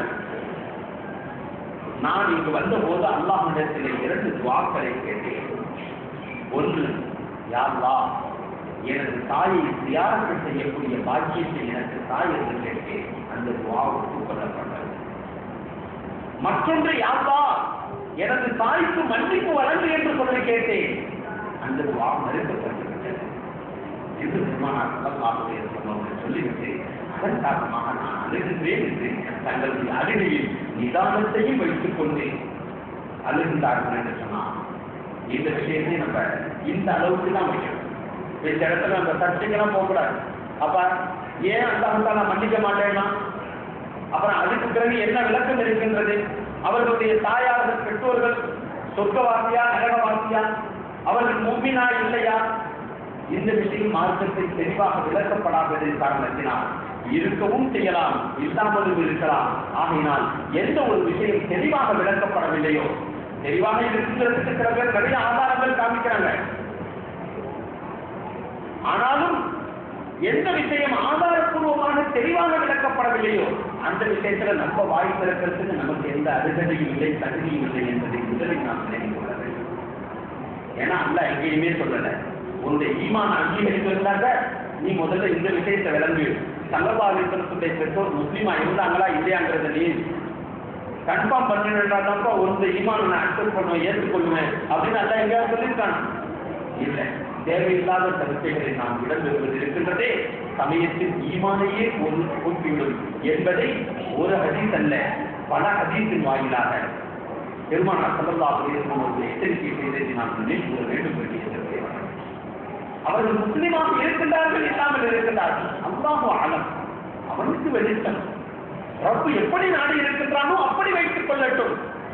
என்னை ரப்பு அந்த விஷயத்தில் படிக்கவில்லை, பேசுவதற்கு தகுதி எனக்கு என்ன இருக்கின்றது? நான் பேச மாட்டேன். அல்லாஹ் எப்படி வைத்திருக்கின்றானோ அப்படி நான் ஈமான் சொல்கின்றேன் என்று அந்த விஷயத்தில் நான் சொல்லிவிட வேண்டும். இதனால் தான் பெருமானார் ஸல்லல்லாஹு அலைஹி வஸல்லம் அவர்கள் சொல்லுவார்கள், பல ஹதீஸ்களிலும் அந்த எச்சரிக்கை வந்திருக்கின்றது, தேவையான சர்ச்சையில் நீங்கள் ஈடுபட்டு உங்களுடைய ஈமானை நீங்கள் போட்டுக் கொள்ளாதீர்கள் என்று எச்சரிக்கை செய்திருக்கிறார்கள். அதே போன்று சொன்னார்கள், தேவையான சர்ச்சையில் ஈடுபட்டு முன்னோர்கள் அழித்து போனது போன்று நீங்களும் உங்களை அழித்துக் கொள்ளாதீர்கள் என்றும் பல ஹதீஸிலே எச்சரிக்கை செய்திருக்கிறார்கள். தேவையான சர்ச்சையில் ஈடுபட்டாக்க முன்னோர்கள் அழித்ததற்குரிய காரணமே அதுதான் என்பதை பெருமானார் ஸல்லல்லாஹு அலைஹி வஸல்லம் அவர்கள் சொல்லி காட்டுகிறார்கள். அதனால்தான் ஒரு வசனம் இருக்கின்றது, சலாத்துன் அலைக்கும் லா நபுத்தஹில் ஜாஹிலி. அல்லாஹ் ஒரு வசனத்திலே சொல்லி காட்டுவார், மார்க்கம் புரியாதவர்கள், மார்க்கம் விளங்காதவர்கள், அவர்கள் தங்களுடைய விளக்கத்திற்காக வேண்டி உங்களிடத்தில் வந்து பேசுகின்றார்கள் என்று சொன்னால் விளக்கத்தை கொடுங்கள். ஆனால் விவாதம் என்ற அடிப்படையிலே அவர்கள் உங்களிடத்திலே வந்தார்கள். அவர்கள் மார்க்கம் அறியாதவர்களாக இருந்து கொண்டு வருகின்றார்கள். மார்க்கம் அறிஞ்சவங்களாக வர்றாங்கன்னாக்க அது வேற விஷயம். ஒண்ணுமே தெரியாது, அலுவலகத்துக்கு அடுத்து உள்ள சூறா எப்படி ஓத வேண்டும் என்பது தெரியாது, அத்தனையாக்கு ஓதக்கூடிய விதம் தெரியாது, குனூத்து தெரியாது, எதுவும் தெரியாது. இரண்டு ஒரு கிதாபுகளை பார்த்துவிட்டு உங்களிடத்துல நான் வாதம் பண்ண வர்றேன், இந்த விஷயத்துல நீங்க என்ன கருத்து வச்சிருக்கீங்க அப்படின்னு சொல்லக்கூடிய தகுதி யாருக்கும் இல்லப்பா, யாருக்கும் தர. இலங்கை இருந்தே விளக்கத்திற்காக வேண்டி வருகின்றீர்கள் என்று சொன்னால் நீங்கள் வருவதும் உங்கள் மீது கடமை, சொல்வதும் அறிந்திருப்பவர்கள் மீது கட்டாய கடமை. மறைத்தார்கள் என்றாலும் அவர்கள் கடும் குற்றத்திற்கு ஆளாகி விடுவார்கள் என்பதில் எந்தவித சந்தேகமும் இல்லை. மறைத்தார்கள் என்றாலும் அவர்கள் கடும் குற்றத்திற்கு ஆளாகுவார்கள் என்றும் அங்கு எச்சரிக்கை செய்யப்படுகிறது. ஆனால் விவாத அடிப்படையிலே புரியாமல் வந்து பேசக்கூடியவர்களுக்கு குர்ஆன் பதிலளிக்கின்றது, சலாமுன் அலைக்கும். அப்படிப்பட்டவன் நீ வருகிறாய் என்று சொன்னால் போப்பா சலாம் போயிட்டே இருந்து ஏற்றேனா வராத அப்படின்னு நீ சொல்லிடு அப்படின்னே குர்ஆன் தெளிவாக விளக்கி காட்டக்கூடிய விஷயத்தை நாம் விளங்கிக் கொள்ள வேண்டும் என்று சலாமுன் அலைக்கும் நான் தெரிவித்தார். அதனால இந்த ஹதீஸ் வந்ததுனால இந்த விஷயத்தை சொன்னேன். பெருமானார் ஸல்லல்லாஹு அலைஹி வஸல்லம் அவர்களுடைய பெற்றோர் எப்படி இருப்பார்களோ அல்லாஹ்வுடைய நாட்டத்தின் பிரகாரம் அப்படியே இருக்கட்டும். நபிகளாரை பொருந்திக் கொண்ட அல்லாஹ் அவர்களுடைய பெற்றோரை பொருந்திக் கொள்வதற்கு என்ன தூரமாகிவிட்டது? என்ன அல்லாஹ்வுடைய கதானாவில் குறைந்து போய்விட்டது? அல்லாஹ் மறுத்துவிடக்கூடியவனாகவும் இருக்கின்றானா? அவன் நாடினான் என்று சொன்னாலும் ஏற்றுக்கொள்ளலாம் அல்லவா? அதை பற்றி பேசி நாம் ஏன் பாதியாக ஆக வேண்டும்? கண்ணியத்திற்குரியவர்களே, ஏன்னா எனக்கு இந்த விஷயத்தை சாதாரணமா இதே போன்று எத்தனை நிறைய விஷயம் இருக்குது நம்ம சமுதாயத்துல. எவ்வளவோ அறிந்து கொள்ளக்கூடிய விஷயம் இருக்குது. அதற்கு எப்படி அகர்ந்து ஓதணும், எப்படி தொழிலுடைய துணை சூறா ஓதணும், அத்தகையாத்து எப்படி ஓதணும், ருக்கு எப்படி செய்யணும், சஜ்தா எப்படி செய்யணும், எப்படி தொழுவணும், இப்படின்ற அத்தியாவசியமான எத்தனையோ விஷயங்கள் இருக்கும் பொழுது தேவையில்லாத விஷயத்தை எடுத்துட்டான். ஏன் ஒருவர் ரொம்ப தூரமா பயணம் செஞ்சு வந்திருக்காங்க, உங்கள்கிட்ட ஒரு விஷயம் ரொம்ப நாளா கேட்கணும்னு நினைச்சிருக்கேன், என்னாடு பக்கத்துல போய் உட்கார்ந்து காசு என்னாடு கேட்டாங்க, அவருக்கும் பிரயோஜனம் இருக்காது, நமக்கும் பிரயோஜனம் இருக்காது. இப்படிப்பட்ட விஷயத்தில் தலைவர்களுக்கு மார்க்கம் தரவில்லை. ஆகையினால் இந்த தருணத்திலே நாம் விலகிக் கொள்ள வேண்டும். பெருமானார் ஸல்லல்லாஹு அலைஹி வஸல்லம் அவர்கள் அப்படி தனது தாயினுடைய நிலையை அறிந்ததற்கு பிறகும் அழுதார்களே ஒழிய புலம்பவில்லை. அல்லாஹ்வே எந்த ஒரு தீய வார்த்தையும் சொல்லவில்லை. தனது மகனாருடைய மரணத்திலும் அழுதார்களே ஒழிய புலம்பவில்லை. இதுதான் நபிகளாருடைய அழுகையினால் நாம் பெறக்கூடிய படிப்பினை என்பதை நாம் விலகிக் கொள்ள வேண்டும். பதிலுடைய போர் ஆயத்தமாக்கிக் கொண்டிருக்கின்றனர். இரவு நேரத்திலே பெருமானார் ஸல்லல்லாஹு அலைஹி வஸல்லம் அவர்கள் பதிலுடைய இடத்திலே தங்க வைக்கப்பட்டிருக்கின்றார்கள். சஹாபாக்களுடன் 313 பேர்கள் தங்கி இருக்கின்றார்கள். நபி ஸல்லல்லாஹு அலைஹி வஸல்லம் அவர்கள் துஆ செய்து கடுமையான அழுகையாக அழுகிறார்கள். எந்த அளவிற்கு என்று சொன்னால் முஸ்லிம் ஷரீஃபிலே வருகின்றது, இப்னு மாஜாவிலே வருகின்றது. நபிகளாருடைய வார்த்தை, அல்லாஹும்ம யா அல்லாஹ் இன் துஹ்லிக ஹாதிஹில் இஸாபா, இந்த கூட்டத்தை நீ அழித்து விட்டாய் என்று சொன்னால் மின் அஹ்லில் இஸ்லாமி, ஈமான் கொண்டிருக்கக்கூடிய இந்த மக்களை, சொற்ப தொகையினராக இருக்கக்கூடிய இந்த மக்களை நீ அழித்து விட்டாய் என்று சொன்னால் லா தஅபுதுல் அரபி, இந்த பூமியிலே உன்னை வணங்கக்கூடியவர்கள் யாரும் இருக்க மாட்டார்கள். அல்லா அதுக்கு பிறகு அல்லாஹ்வுக்கு தெரியும் அது இருக்கிறாங்களா இல்லையா அப்படிங்கிற விஷயம். ஆனால் நபிகளால் அழுத வார்த்தை ஹதீஸ் ஷரீஃபில் இடம்பெற்றிருக்கிறது. சொன்ன வார்த்தை தெளிவாகவே இடம்பெற்றது. இந்த தர்ம சங்கடமான சூழ்நிலை இருந்துச்சுனாக்க இந்த வார்த்தை வெளியாகும். அப்படிப்பட்ட ஒரு இக்கட்டான சூழ்நிலையிலும் கூட பெருமானார் ஸல்லல்லாஹு அலைஹி வஸல்லம் அவர்கள் அழுகின்றார்கள். பக்கத்துல எல்லாம் தூங்கிட்டு தான் இருக்கிறாங்க. அப்ப அழுகையினுடைய நிலை எப்படி இருக்கும்? ஒப்பாரி விட்டு அழுந்திருப்பாங்க. ஆனால் தேம்பி அழுதார்கள். அதில் அபூபக்கர் சித்தீக் ரலியல்லாஹு தஆலா அவர்கள் சொல்லி காட்டுகிறார்கள், இந்த ஹதீஸை அறிவிக்கிறார்கள். பெருமானார் ஸல்லல்லாஹு அலைஹி வஸல்லம் அவர்கள் அழுகும் பொழுது தேம்பி அழுதார்கள். அவர்கள் மேலே இருந்த துண்டு அவர்களையும் அறியாமல் கீழே விழுந்து விட்டது. அதை நான் எடுத்து அவர்களுடைய தோளின் மீது போட்டுவிட்டு நபி ஸல்லல்லாஹு அலைஹி வஸல்லம் அவர்களிடத்திலே சொன்னேன், யா ரசூலல்லாஹ், நாம் ஹக்கின் மீது தானே இருக்கின்றோம், சத்தியத்தின் மீது தானே நாம் இருக்கின்றோம். அல்லாஹ் நம்மை ஒருபோதும் தோல்வியை செய்துவிட மாட்டான். நபியே, தாங்கள் ஏன் தங்களை மாய்த்துக் கொண்டு இப்படி அழுகின்றீர்கள் என்று அதில் அபூபக்கர் சித்தீக் ரலியல்லாஹு தஆலா அவர்கள் பெருமானார் ஸல்லல்லாஹு அலைஹி வஸல்லம் அவர்களிடத்திலே சொன்னார்கள். நமக்கு புரியாத அந்த நிலை எப்படி இருந்துச்சு. ஏன்னா நம்ம அவ்வளவு ஜாலியாக உட்கார்ந்துருக்கிறோம், அவ்வளவு சொகுசாக வாழ்ந்து கொண்டிருக்கிறோம். இஸ்லாத்திற்கென தியாகம் செய்த அந்த காலகட்டம், அந்த நேரத்துக்கு அப்படியே போனா தெரியும். உண்பதற்கு ஒன்றுமில்லை. 313 பேர்கள் இருக்கும் பொழுது வாகனம் போதிய அளவிற்கு இல்லை. 4-5 பேர்கள் சேர்ந்து பிரயாணம் செய்யக்கூடிய அளவு. அதே போன்று சிலர் நடந்தே வந்தார்கள். சிலருக்கு உறுதி சட்டை இல்லை. போரிடுவதற்கு வாள் கூட இல்லாத நிலை, ஆயுதம் கூட இல்லாத நிலை. அப்ப எவ்வளவு தர்ம சங்கட்டமான சூழ்நிலையில இருந்திருந்தாங்க அப்படின்னு சொன்னாங்க. அந்த நிலையை கருத்தில் கொண்டு பெருமானார் ஸல்லல்லாஹு அலைஹி வஸல்லம் அவர்கள் சொன்னார்கள், அல்லாஹும்ம இன் துஹ்லிக ஹாதிஹில் இஸாபத்தி மின் அஹ்லில் இஸ்லாம், இஸ்லாத்தை ஏற்றுக்கொண்ட இந்த மக்களை நீ அழைத்து விட்டாய் என்று சொன்னால் பூமியில் வணங்குவதற்கு யாரும் இருக்க மாட்டார்கள். அல்லாஹ் என்ற வார்த்தையை நபிகளாக இருப்பார்கள். அப்பொழுது கூட நிதானத்தை பெருமானார் ஸல்லல்லாஹு அலைஹி வஸல்லம் அவர்கள். அதே போன்ற பெருமானார் ஸல்லல்லாஹு அலைஹி வஸல்லம் அவர்கள் தங்களுக்கு அன்பான தோழர், நெருக்கமான தோழர் சாத் ரலியல்லாஹு தஆலா அவர்களுடைய மரணம் மௌத் என்று சொல்லக்கூடிய மரண தருவாயில் சில சஹாபாக்களுடன் அவர்களை சென்று சந்திப்பதற்காக வீட்டிலே அவர்களுடைய வீட்டில் சென்றிருந்தார்கள். அங்கே சக்கராத்தினுடைய நிலையிலே அதற்கு சாத் ரலியல்லாஹு தஆலா அவர்கள் படுத்திருக்கிறார்கள். நபி ஸல்லல்லாஹு அலைஹி வஸல்லம் அவர்கள் உள்ளே சென்றவர்கள் குடும்பத்தாரிடத்திலே கேட்கின்றார்கள், சாத் எப்படி இருக்கிறார்கள், சாத் எப்படி இருக்கிறார்கள் என்று பெருமானார் ஸல்லல்லாஹு அலைஹி வஸல்லம் அவர்கள் கேட்டபோது அவர்களுடைய குடும்பத்தார்கள் சாதா ரொம்ப மோசமா இருக்கிறாங்க, அவங்களுடைய நிலைமை கடும் மோசமாக ஆகிவிட்டது என்று சொன்னார்கள். உடனே பெருமானார் ஸல்லல்லாஹு அலைஹி வஸல்லம் அவர்கள் என்னுடைய தோழருடைய நிலை இவ்வளவு பரிதாபமான நிலையாக இருக்கின்றது என்று ஆரம்பித்தார்.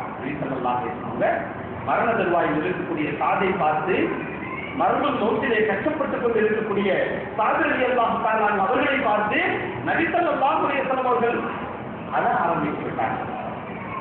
சஹாபாக்கள் கேட்கிறார்கள், யா ரசூலல்லாஹ், மரண தருவாய் என்பது எல்லோருக்கும் உள்ளதுதானே, ஏன் தாங்கள் அழுகிறீர்கள் என்று கேட்டபோது அப்பொழுது நபி ஸல்லல்லாஹு அலைஹி வஸல்லம் அவர்கள் தாங்கள் மகனார் இப்ராஹிம் ரலியல்லாஹு தஆலா அவர்களுக்கு எந்த வார்த்தையை சொன்னார்களோ அதே வார்த்தையை சொன்னார்கள். துக்கத்தினால் எனது கண்கள் கண்ணீரை வடிக்கிறது, உள்ளம் கவலை கொள்கின்றது.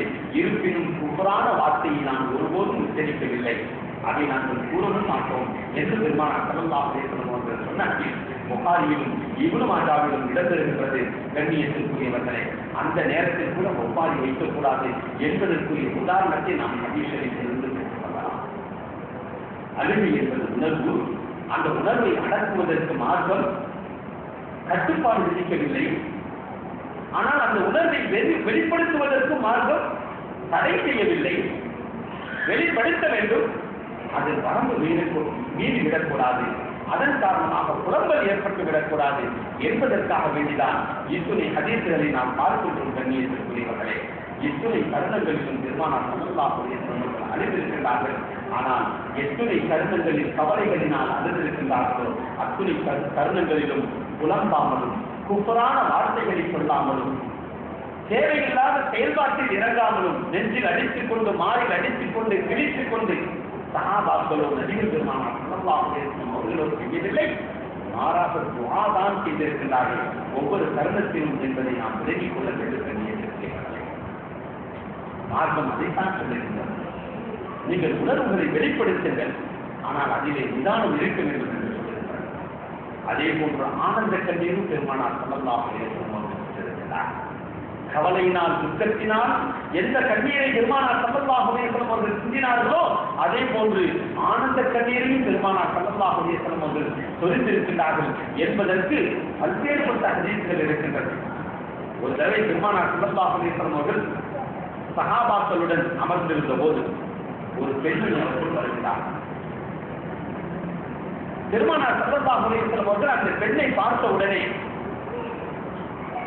அழுகிறார். அந்த பெண்ணை பார்த்த உடனே பெருமானார் ஸல்லல்லாஹு அலைஹி வஸல்லம் அவர்கள் அழுகிறார். அவர்களை வரவேற்று அவர்களுக்கு தங்களுடைய மேலில் கிடந்த துண்டை எடுத்து விரித்து இதனை அமருங்கள் என்று சொல்லி கண்ணீரை விட்டு அழுது அதற்கு பிறகு அவர்களை உபசரித்து அவர்களுக்கு சில பொருட்களையும் கொடுத்து அனுப்பி அவர்களை நீக்கிறார்.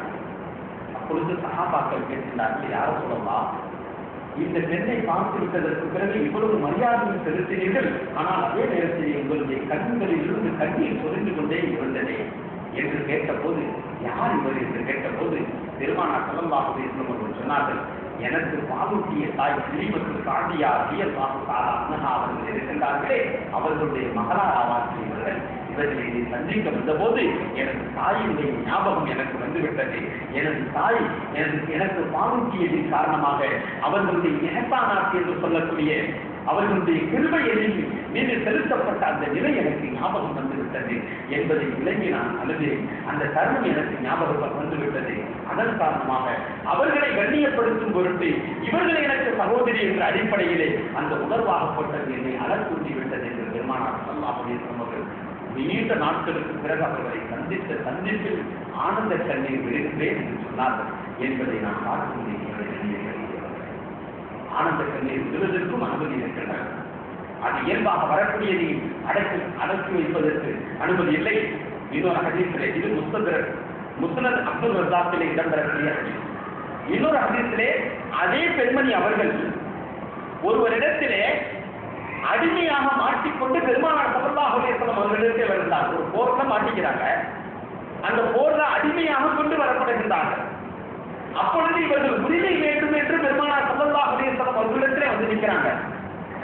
யார சொல்லலாம், எனக்கு உரிமை வேண்டும், நான் அடிமையா மாட்டிக்கிட்டேன், என்னை போருக்காக வேண்டி வந்த மக்களை கைதியாக ஆக்கிக்கொண்டு எங்களை பெண்களை அடிமையாக ஆக்கி வைத்து விட்டார்கள் என்று சொன்ன போது நபி ஸல்லல்லாஹு அலைஹி வஸல்லம் அவர்கள் யார் என்று தெரிந்ததற்கு பிறகு அவர்களை உரிமையிட்டு விட்டார்கள்.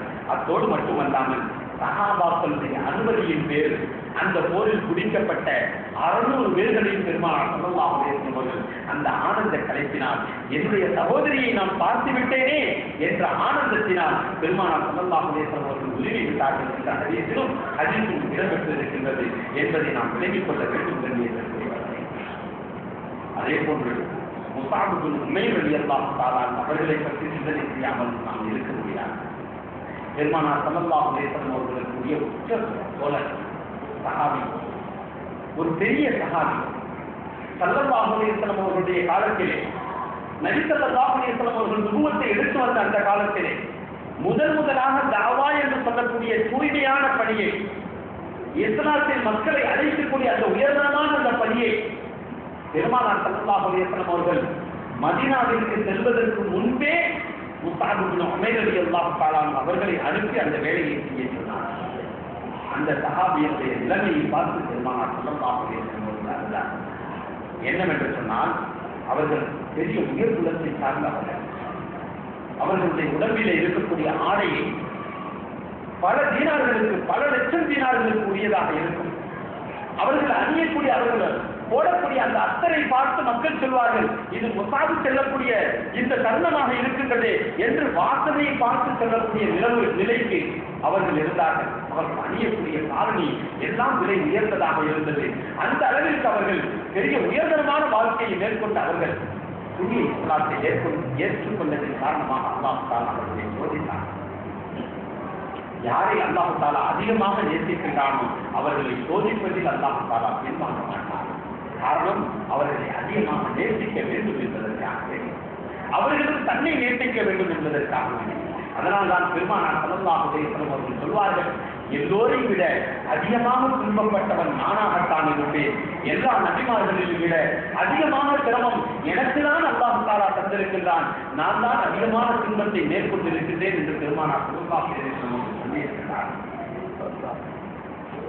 இப்ராஹிம் அலைஹிஸ்ஸலாத்து வஸ்ஸலாம் அவர்கள் அல்லாஹ்வுடைய கலீல் என்று சொல்லக்கூடியவர்கள்.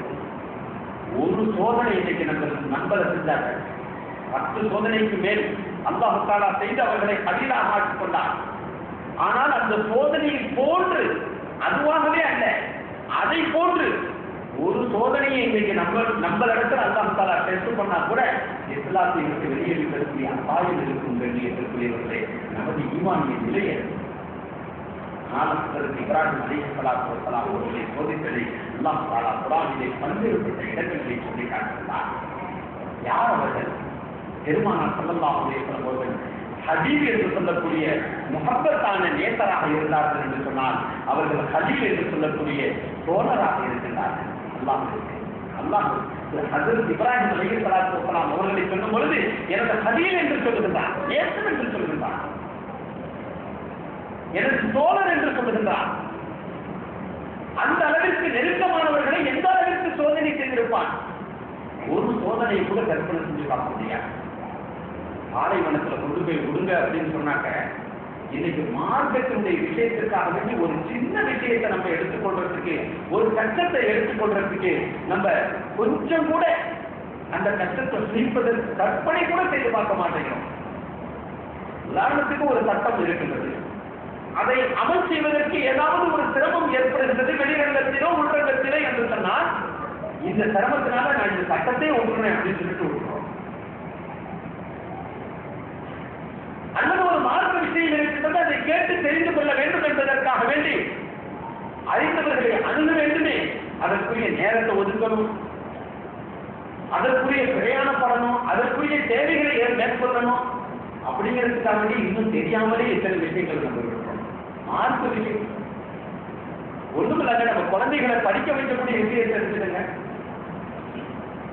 என் புள்ள படிச்சுட்டு இருக்கிறான், பெரிய படிப்பு, அதனால குர்ஆன் ஓதுறதுக்கு நேரமே இல்லை விட்டார், எப்படி நான் அனுப்புறேன்?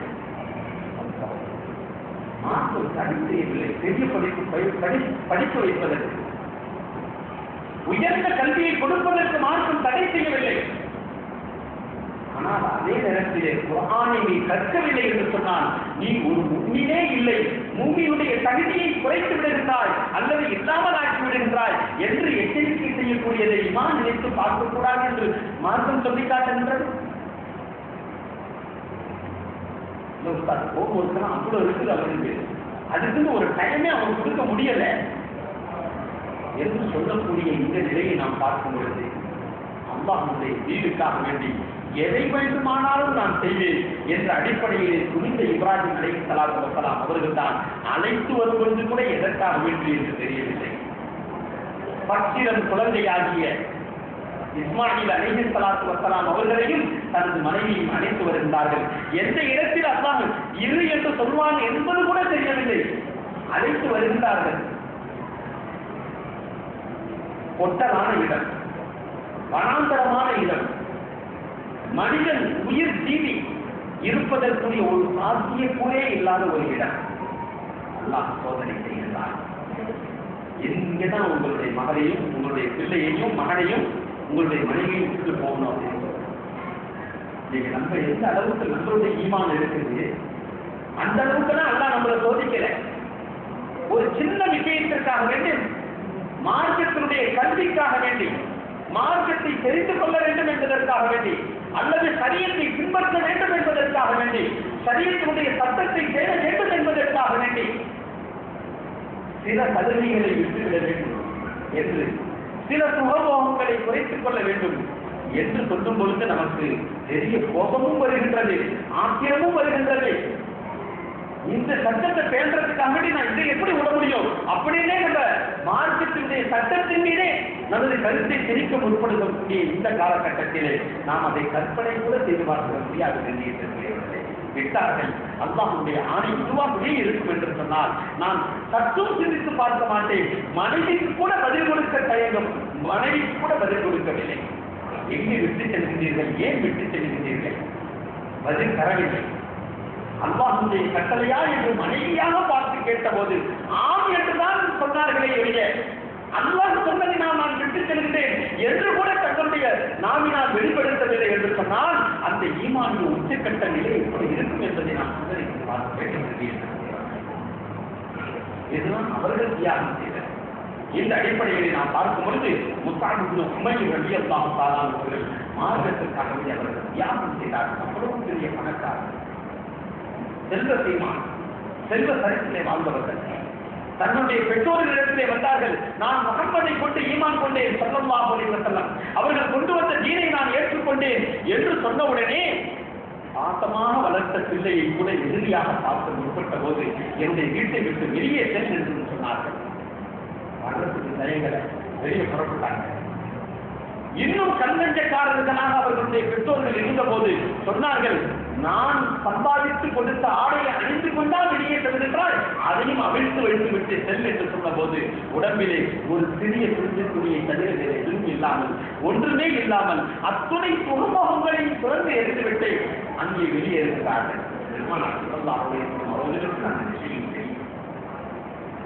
இந்த கருணத்திலேதான் ஸல்லல்லாஹு அலைஹி வஸல்லம் அவர்கள் முஸ்அப் உமைர் ரலியல்லாஹு தஆலா அவர்களை பார்க்கிறார்கள். மதீனாவுடைய வீதியிலே உலாவிக் கொண்டிருக்கிறார்கள். அவர்களுடைய உடம்பிலே சாக்கு இருந்தது. சாக்கை போற்றிக் கொண்டு, சாக்கை மேலே போற்றிக் கொண்டு ஒடுக்குவதற்கு ஆடை இல்லாமல் சுற்றி தெரிகிறதை ஸல்லல்லாஹு அலைஹி வஸல்லம் அவர்கள் பார்க்கிறது. கண்ணீர் சுரிக்கிறார்கள். அவர்கள் மனதிலே உடலுக்குரிய ஷஹீதான பொழுது நபி ஸல்லல்லாஹு அலைஹி வஸல்லம் அவர்களை கப்பல் இடுவதற்காக வேண்டி தயார் செய்ய வேண்டிய அந்த சூழ்நிலையை கப்பல் இடுவதற்கு கூட ஆடை இல்லாமல் இருக்கக்கூடிய சூழ்நிலை.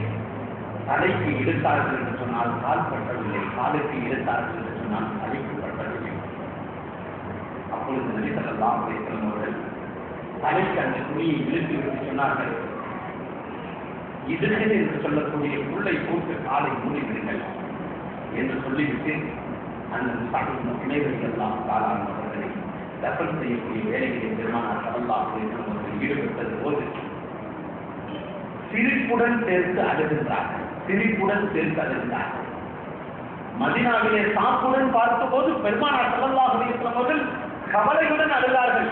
இவ்வளவு பெரிய உயர்ந்த அந்தஸ்திலே பொருளாதாரத்திலே இருக்கக்கூடியவர் தீனுல் இஸ்லாத்தை ஏற்றுக்கொண்டதின் காரணமாக இவர்களுக்கு இந்த நிலை ஏற்பட்டு இருக்கின்றது என்று அவர்களுடைய நிலைமை உள்வேறு வேறுவாக இருந்தாலும் வெளிப்படையை பார்த்துவிட்டு அழுத நபி ஸல்லல்லாஹு அலைஹி வஸல்லம் அவர்கள் தஃபன் செய்யக்கூடிய இந்த காலகட்டத்தில் சிரிப்புடன் சேர்ந்து அழுகிறார்கள். சஹாபாக்கள் கேட்கிறார்கள், யார் சொல்லலாம்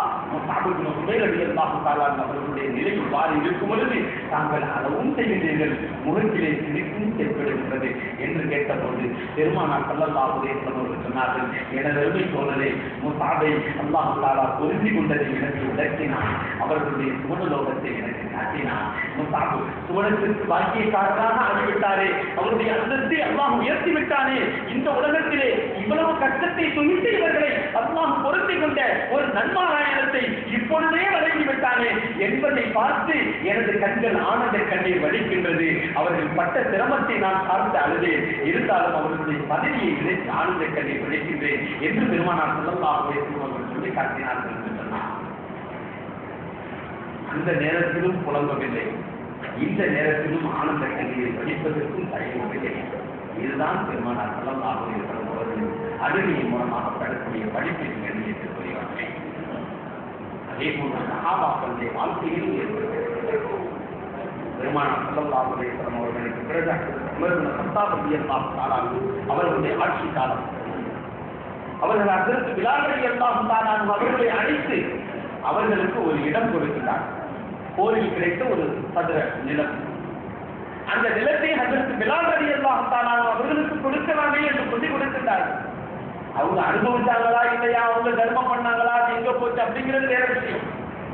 ஆனால் இஸ்லாத்திற்காக வேண்டி தியாகம் செய்த அவர்களுடைய தியாகத்தை இவர்கள் பார்த்துவிட்டு இவ்வளவு பெரிய தியாகம் செய்தவர்களுக்கு ஏதாவது ஒன்றை கொடுக்க வேண்டுமே, உலக பொருளாதாரத்திலும் அவர்கள் ஏதாவது ஒரு பகுதியை பெற்றுக்கொள்ள வேண்டுமே என்ற அடிப்படையிலே அதற்கு உமர் இப்னு கத்தாப் ரலியல்லாஹு தஆலா அவர்கள் அந்த நிலத்தினுடைய அவர்களுக்கு தருகிறார்.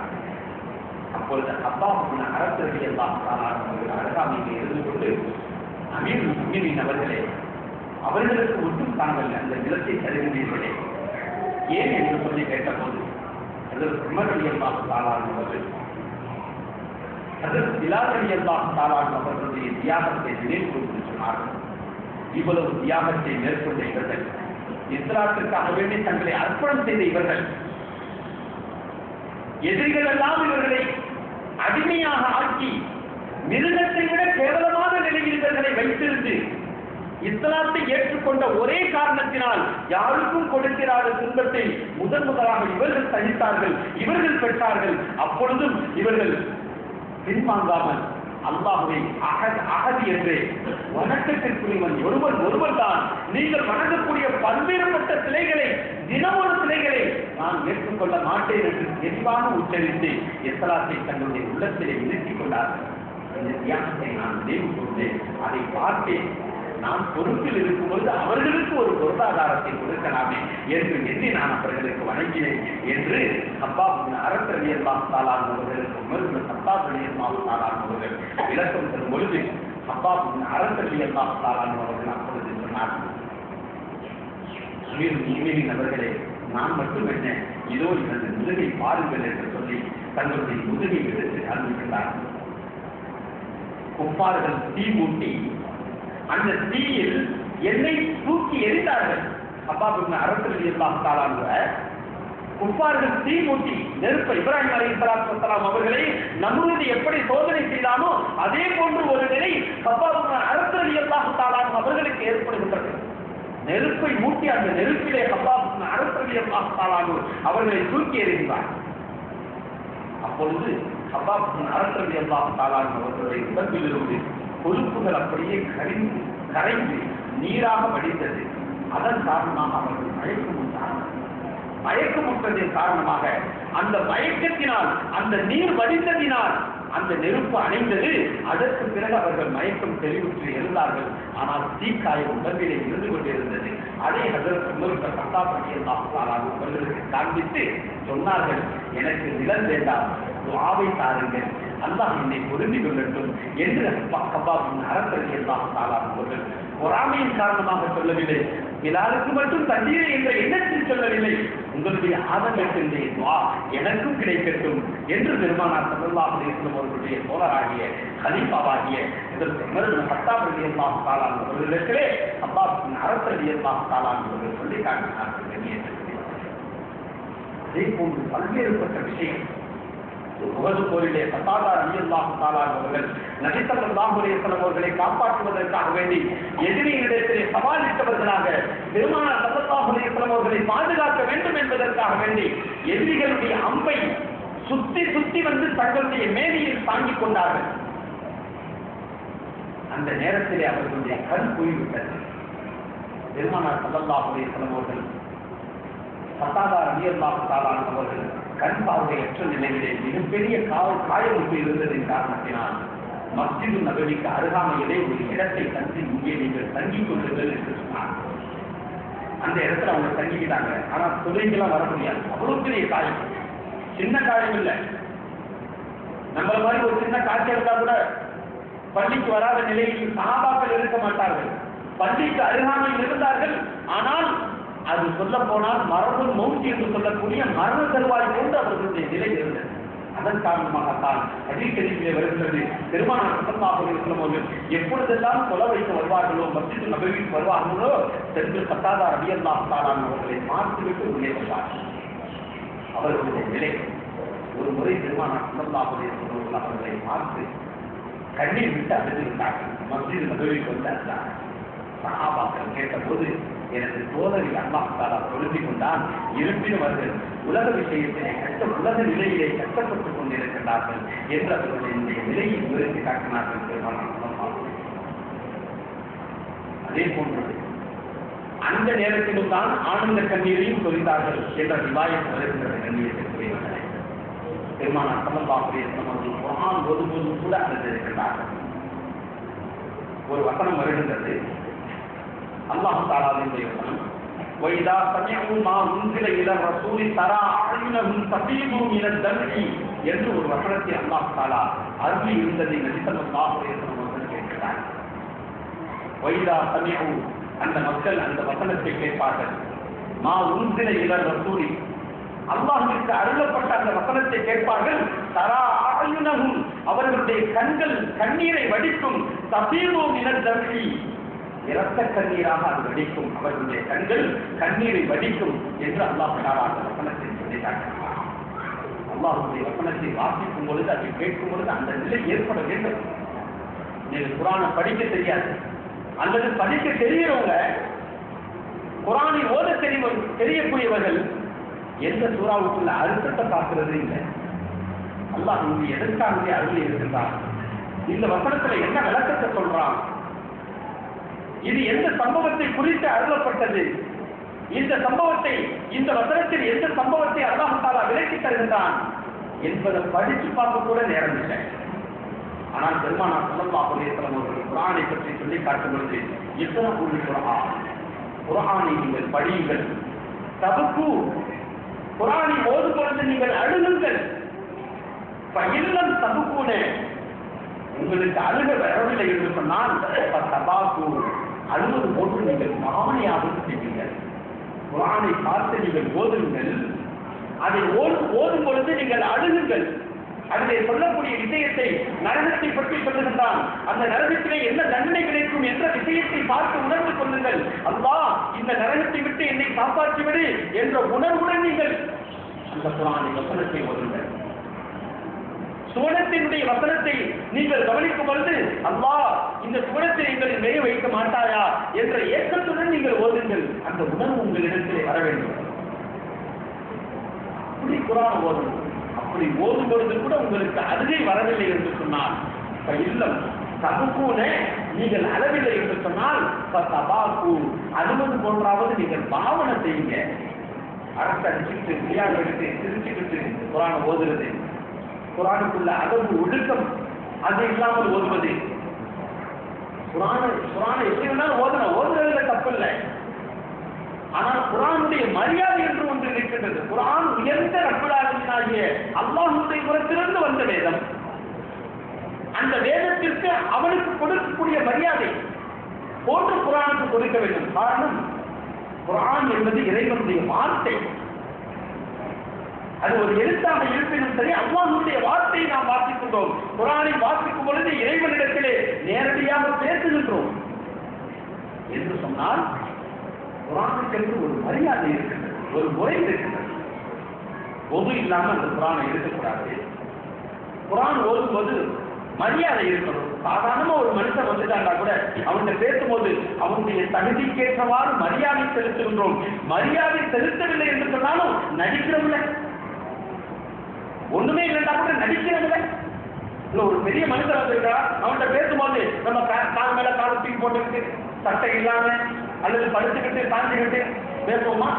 உடனே எதிர்த்து நடிப்புக்காக வேண்டியாச்சு செய்யறோம். சாதாரணமான ஒரு மனிதனுக்கு கொடுக்கக்கூடிய ஒரு மரியாதை குர்ஆனிற்கு இல்லையா? அல்லாஹ்வுடைய வேதத்திற்கு இல்லையா? அதை எடுக்கும் பொழுது ஏன் அவ்வளவு அலட்சியம்? அந்த குர்ஆனுக்குரிய மரியாதையை நாம் தருவதில்லை. அதை படிப்பது, இழிப்பது, அதனுடைய குறைகளை பார்ப்பதற்கு முயற்சிப்பது. ஒழுக்கம் என்பது ஒன்று இருக்கின்றது. அனுமதிக்கப்பட்டது என்று ஒன்று இருந்தாலும் ஒழுக்கம் என்பது ஒன்று இருக்கத்தானே ஒவ்வொரு விஷயத்திற்கும் செய்யும். போய் ஒரு அதிகாரியை பார்க்கிறோம், அவர்கிட்ட போய் மனு கொடுக்கிறோம் அப்படின்னு சொன்னாக்க மனு போய் சேர்ந்திருக்குன்னா முடிச்சு நம்மளுடைய கோரிக்கை அவரிடத்தில் இருந்துவிட்டது. ஆனால் மரியாதை என்று ஒன்று இருக்கின்றது அல்லவா? அவரை பார்த்து நம்மளே நேரடியா போய் இந்தாங்க அப்படின்னு சொல்லி மனுவை கொடுக்கிறது. அது எப்படி? அதுவும் நமது செய்தி எட்டுவது. இருப்பினும் அவருக்கு கொடுக்கக்கூடிய மரியாதை, அந்த கோரிக்கைக்கு கொடுக்கக்கூடிய மரியாதை, அந்த விஷயத்தில் கவனம் செலுத்தக்கூடிய விதம் என்றெல்லாம் ஒன்று ஒழுக்கம் இருக்கின்றது அல்லவா? அதே போன்று குர்ஆனுக்கு உயர்ந்த வேதத்திற்கு இல்லாமலா இருக்கும். ஆனால் அதனுடைய ஒழுக்கத்தை பேணி நாமும் ஓதி வர வேண்டும். நமது பிள்ளைகளுக்கும் குர்ஆனுடைய கண்ணியத்தை உள்ளத்தில் எடுத்து வர வேண்டும். குர்ஆனுடைய கண்ணியம், அதுக்கு கண்ணியம் சொல்லிட்டு இந்த அளவுக்கு கண்ணியமா போயிடக்கூடாது. குர்ஆனையே தொடாம அது கண்ணியமா மேலேயே இருக்கட்டும் அப்படின்னு போய் இது மடமைத்தனம் என்று சொல்லக்கூடிய, அறியாமைத்தனம் என்று சொல்லக்கூடிய கண்ணியம் சொல்லிட்டு குர்ஆனை தூக்கி மேல வச்சுட்டு குர்ஆன் எடுக்காத என்ன விளையாட்டுக்குள்ள நீ போய் குர்ஆன் எடுக்கிற அவனை போய் அச்சுறுத்தி அவனை பயமுறுத்தி குர்ஆனை தொட வைக்காம விளையாட்டுக்குள்ள மண்ணில் போய் போட்டு வந்திருப்ப, அங்க போய் நின்று வந்திருப்ப, நீ குர்ஆனை தொடாத. அவனிடத்தில் அழகாக அழைப்பு, தம்பி, பிள்ளையே, மகனே, மகளே, பிள்ளையே, போய் ஒன்று செஞ்சுவாங்க, கைகால தள்ளிக்குவாங்க, அழகா உட்காருங்க, குர்ஆனை எடுங்க, முன்னால வச்சுக்கங்க, இப்படி விரிச்சு வைங்க, இப்படி ஓதி பாருங்க என்று சொல்ல வேண்டுமே தவிர இப்ப வெளியே விளையாட்டு வந்திருப்ப, அங்க நின்றுப்ப, இங்க நின்றுப்ப, அதனால நீ குர்ஆனை எடுக்கக்கூடாது அப்படி என்று சொல்லக்கூடியது குர்ஆனை விட்டு அந்த சமுதாயத்தை, அந்த தலைமுறையை தூரமாக்கக்கூடிய ஒரு அறியாமை காலம் உருவாக்குகிறது. அதனால் அந்த தவறும் செய்யக்கூடாது. அதே நேரத்தில் குர்ஆனை எப்படி வேணாலும் எடுத்துக்க, என்ன வேணாலும் செஞ்சுக்க, நினைச்ச மாதிரி குர்ஆனை பாதி என்று சொல்லக்கூடிய விதமும் இருக்கின்றது. அதுவும் மிகப்பெரிய தவறாகும். ஆனால் பெருமானார் ஸல்லல்லாஹு அலைஹி வஸல்லம் அவர்கள் சொல்லக்கூடிய அந்த விதத்தை நாம் கவனிக்க வேண்டும். இக்ரஉல் குர்ஆன் இப்னு மாஜாவிலே பதிவாகி இருக்கக்கூடிய ஹதீஸ், அனஸ் ரலியல்லாஹு தஆலா அவர்கள் அறிவிக்கக்கூடிய ஹதீஸ். இதை இமாம் திர்மிதி ரஹ்மத்துல்லாஹி அவர்கள் சொல்லி காட்டும் பொழுது ஹாதா ஹதீஸுன் ஹஸனுன் ஸஹீஹுன் என்று சொல்வார்கள். இந்த ஹதீஸ் ஹஸனுடைய தரத்திலும் இருக்கின்றது, ஸஹீஹான தரத்திலும் இருக்கின்றது என்று இமாம் திர்மிதி ரஹ்மத்துல்லாஹி அவர்கள் சொல்லி காட்டுவார்கள். பெருமானார் ஸல்லல்லாஹு அலைஹி வஸல்லம் அவர்கள் அந்த ஹதீஸை சொல்லி காட்டும் பொழுது இக்ரஉல் குர்ஆனை, குர்ஆனை நீங்கள் ஓதுங்கள், தபுக்கு நீங்கள் அழுகுங்கள். உணர்வில்லாம ஓதுனா அழுவ வராது. அல்லாஹ்வுடைய வேதம் என்ற உணர்வு இருக்க வேண்டும். இதில் என்ன சொல்லுகிறான் என்பது அந்த விளக்கம் இருக்க வேண்டும். அப்பதான் அழுவ வரும். ஒண்ணுமே இல்லைங்க, குர்ஆன் ஓத தெரியாத மனுஷன் எனக்கு ஓத தெரியலையே அப்படின்னு ஒரு கவலையில குர்ஆனை எடுத்துக்கொண்டு ஆதான் கலாமு ரப்பி என்று கண்ணில் ஒத்திக்கொண்டு அவர்கள் வருத்தப்பட்டார் என்று சொன்னாலும் அதற்கு தனியான அல்லாஹ் நன்மை தருகிறார். ஓத தெரியல அப்படிங்கிறதுக்கு தண்டனை அது வேற விஷயம், அது தனியா இருக்குது. ஆனால் இது இறைவனுடைய வேதமாயிற்று, இதை எனக்கு ஓத தெரியாமல் ஆகிவிட்டது, இத்துணை நாட்கள் கழித்தும் நான் இதற்குரிய மரியாதை தராமல் வாழ்ந்துவிட்டேனே, நானும் ஒரு முஸ்லிமாக இருக்கின்றேனே என்ற கவலையுடன் அந்த குர்ஆனை எடுத்து அதை தனது முகத்திலே முகர்ந்து தன்னுடைய நெஞ்சிலே ஒற்றிக்கொண்டார் என்று சொன்னால் அல்லாஹ் அதற்குரிய நன்மையை நிச்சயமாக எழுதியிருக்கார் என்று பெருமானார் ஸல்லல்லாஹு அலைஹி வஸல்லம் அவர்கள் சொல்லி இருக்கிறார்கள். ஹாதா கலாமு ரப்பி, இது என்னுடைய ரப்பினுடைய வேதம், இது என்னுடைய ரப்பினுடைய வேதம் என்று கையில் தொடரக்கூடியவர்கள், அதை பார்க்கக்கூடியவர்கள், அதை ஒற்றிக்கொள்ளக்கூடியவர்களுக்கும் அல்லாஹ் நன்மையை தருகின்றார் என்று சொன்னார். அந்த குர்ஆனுடைய மகத்துவம் எவ்வளவு இருக்கு.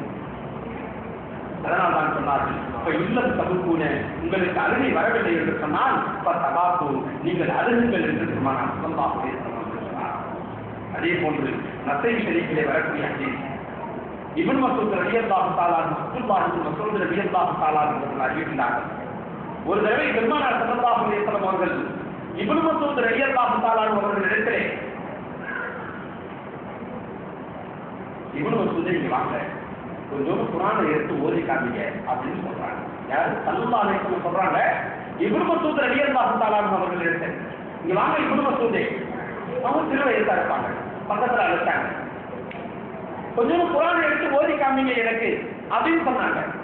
அப்ப இப்னு மஸ்ஊத் ரலியல்லாஹு தஆலா அவர்கள் சொன்னார்கள், யா ரசூலல்லாஹ், குர்ஆன் என்ற வேதம் தங்களுக்கு இறங்கியது, அந்த நபி நீங்க ஓதி நாங்க கேட்கணும்,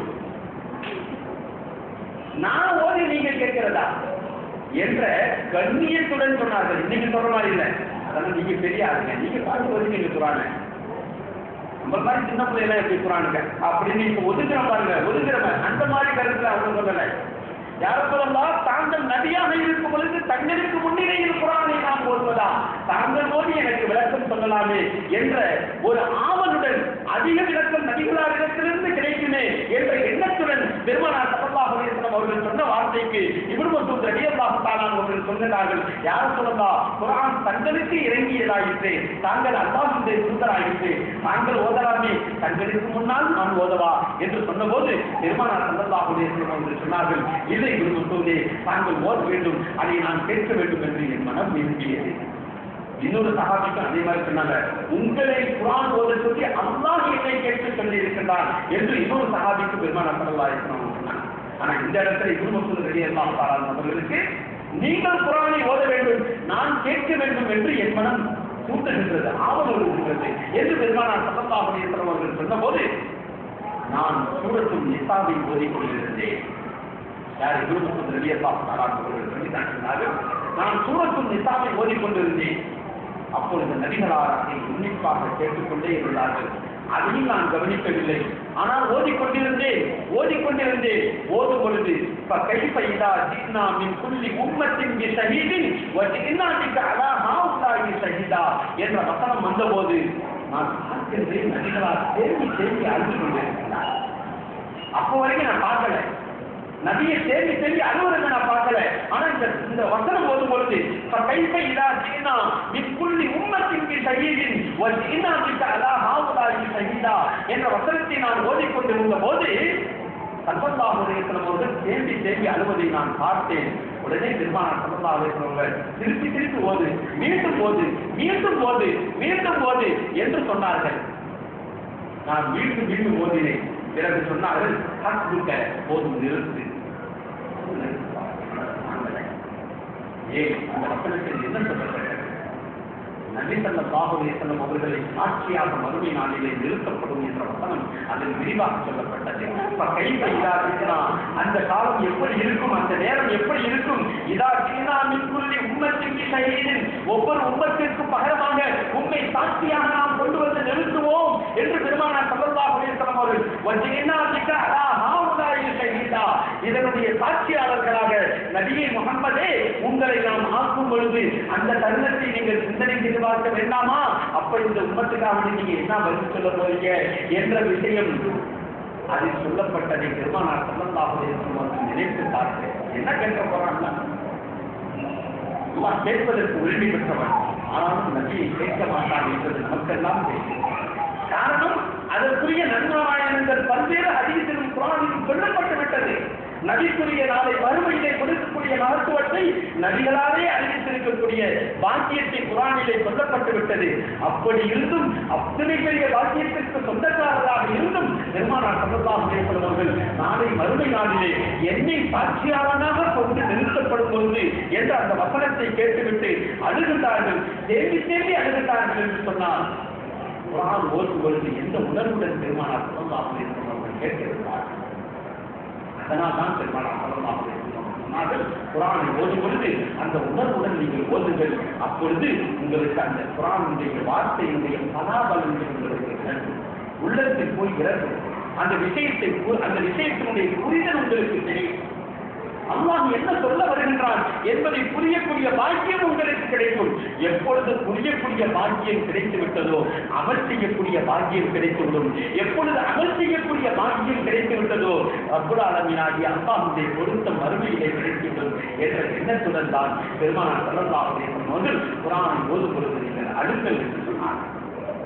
அதே போன்று இன்னொரு முறை குர்ஆனை ஓதிக் கொண்டிருக்கும் பொழுது பெருமானார் ஸல்லல்லாஹு அலைஹி வஸல்லம் அவர்கள் ஒரு வசனத்தை ஓதுகிறார்கள். இன் துஅذிபுஹும் ஃபஇன்னஹும் இபாதுக வ இன் தக்ஃபிர் லஹும் ஃபஇன்னக அன்தல் அஸீஸுல் ஹகீம். இன் துஅذிபுஹும் ஃபஇன்னஹும் இபாதுக. ஈசா அலைஹிஸ்ஸலாத்து வஸ்ஸலாம் அவர்கள் நாளை மறுமை நாளிலே அல்லாஹ்விடத்திலே சொல்லக்கூடிய வார்த்தையை அல்லாஹ் சொல்லி காட்டுகிறார். மறுமையில கொண்டு போய் ஈசா அலைஹிஸ்ஸலாத்து வஸ்ஸலாம் அவர்களுக்கும் அவர்களுடைய கிறிஸ்தவர்களுக்கும் ஏற்பட்ட சம்பாஷணையை பற்றி அல்லாஹ் தஆலா ஈசா அலைஹிஸ்ஸலாத்து வஸ்ஸலாம் கேட்பான். என்ன இப்படியெல்லாம் என்னைய வணங்க சொல்றதுக்கு என்னைய விட்டுட்டு உங்களை போய் வணங்கினாங்களே, இதுக்கு காரணம் நீங்களா என்று சொல்லி கேட்கும் பொழுது அல்லாஹ்விடத்தில் அவர்கள் சொல்வார்களா, யாருலா என்னை விட அதிக அறிந்த ரப்புல் ஆலமீனாகிய அந்த ஆதம் அதிகமாக அறியக்கூடியவனாகிய ரப்பாக நீ இருக்கின்றாய். நான் சொல்லியிருந்தேன் என்று சொன்னால் உனக்கு தெரியும் ரப்பே, ஆனால் நான் சொல்லவில்லை. இருப்பினும் இவர்கள் இந்த செயலை செய்து விட்டார்கள். என்னை விட்டுவிட்டு உன்னை விட்டுவிட்டு என்னை வணங்கி விட்டார்கள், என்னை கடவுளாக ஆக்கிக் கொண்டார்கள். ஆகினால் இன்று அத்திமுகம் இன்னும் இபாதுக்க, இவர்களை நீ நினைத்தாய் என்று சொன்னால் இவர்களை நீ வேதனை கொடுத்து விடு, இவர்கள் உனது அடியார்களே. வயிறு தகுதிரலும் இவர்களை நீ நினைத்தாய் என்று சொன்னால் இன்னக்கு அன்தல் அஸீஸுல் ஹகீம், நீ கிருபையாளனாகவும் மன்னிக்கக்கூடியவனாகவும் இருக்கின்றாய். ஆகினால் இவர்களை நீ மன்னித்து விடு என்ற வசனத்தை ஓதினார்கள் பெருமானார் ஸல்லல்லாஹு அலைஹி வஸல்லம். அதிலே ஈசா அலைஹிஸ்ஸலாத்து வஸ்ஸலாம் அவங்க இப்படி சொல்லுவாங்கன்னு இருக்குது. அவர்கள் ஈசா அலைஹிஸ்ஸலாத்து வஸ்ஸலாம் அவர்கள் தங்களுடைய உம்மத்தோடு எப்படி அல்லாஹ்விடத்தில் பேசுவார்கள் என்பதை அல்லாஹ் இங்கு சொல்லி காட்டுகிறார். ஆனால் பெருமானார் ஸல்லல்லாஹு அலைஹி வஸல்லம் அவர்களுடைய நிலை எப்படி இருக்கும்? அப்படியெல்லாம் மாட்டிவிட மாட்டாங்க. யா அல்லாஹ், நான் சரியத்தை முழுமையா சொல்லிட்டேன், இவங்க தான் எடுத்து நடக்கல, குடிச்சு உள்ள போடு அப்படின்னு மூசா அலைஹிஸ்ஸலாத்து ஈசா அலைஹிஸ்ஸலாத்து வஸ்ஸலாம் அவர்கள் சொன்னது போன்று நபிகளால் சொல்ல மாட்டார்கள். நபிகளுடைய வார்த்தை என்னவாக இருக்கும் தெரியுமா?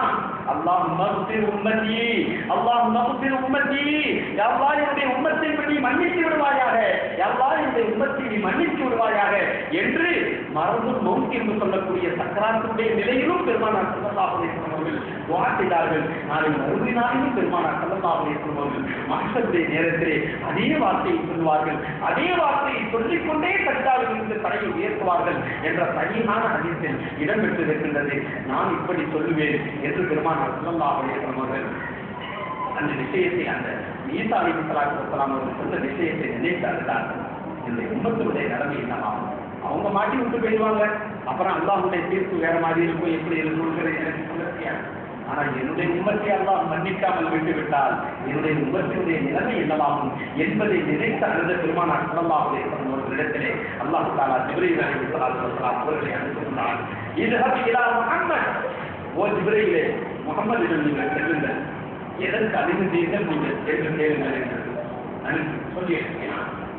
அப்பொழுது பெருமானார் ஸல்லல்லாஹு அலைஹி வஸல்லம் சொன்னார்கள், அல்லாஹ்வுக்கு தெரியும் நான் ஏன் அழுகிறேன், அல்லாஹ்வுக்கு தெரியும் நான் ஏன் அழுகிறேன்.